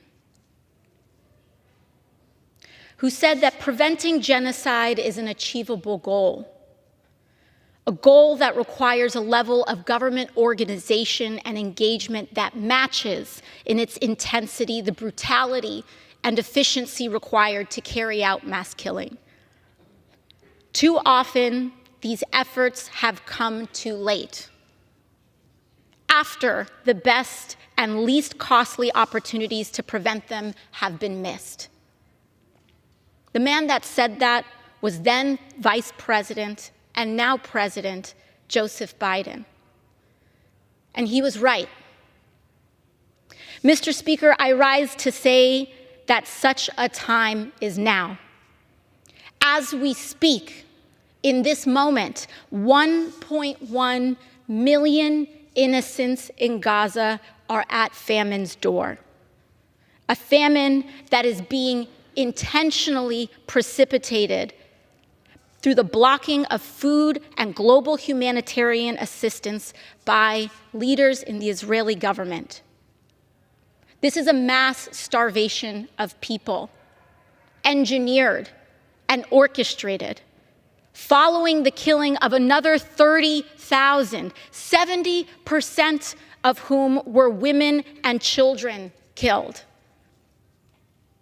There is hardly a single hospital left. And this was all accomplished, much of this accomplished, with U.S. resources and weapons. If you want to know what an unfolding genocide looks like, open your eyes. It looks like the forced famine of 1.1 million innocents.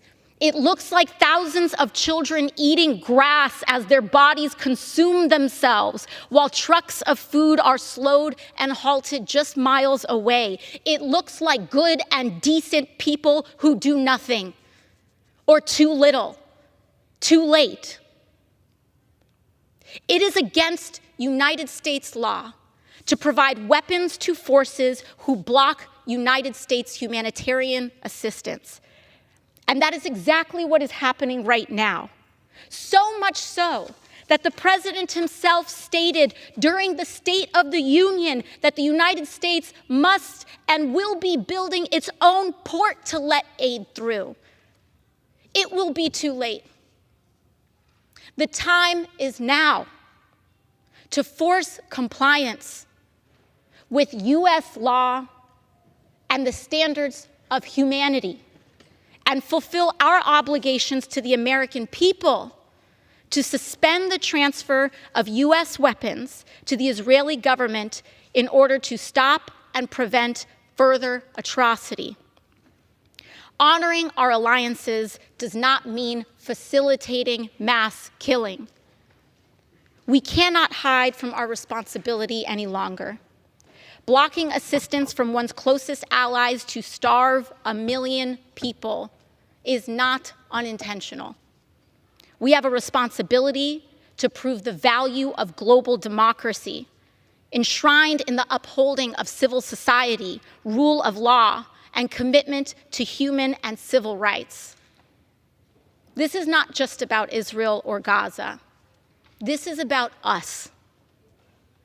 The world will never be the same, and we will never be the same.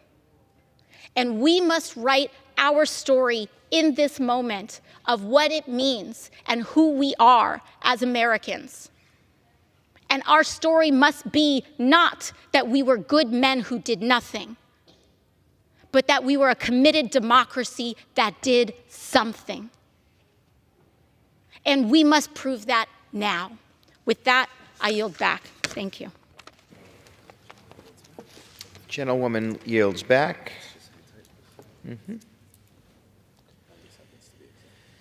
Those are a good amount of time.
Pursuant to Section 3Z of the House Resolution 5, the House stands adjourned until 9 a.m. on Tuesday, March 26, 2024.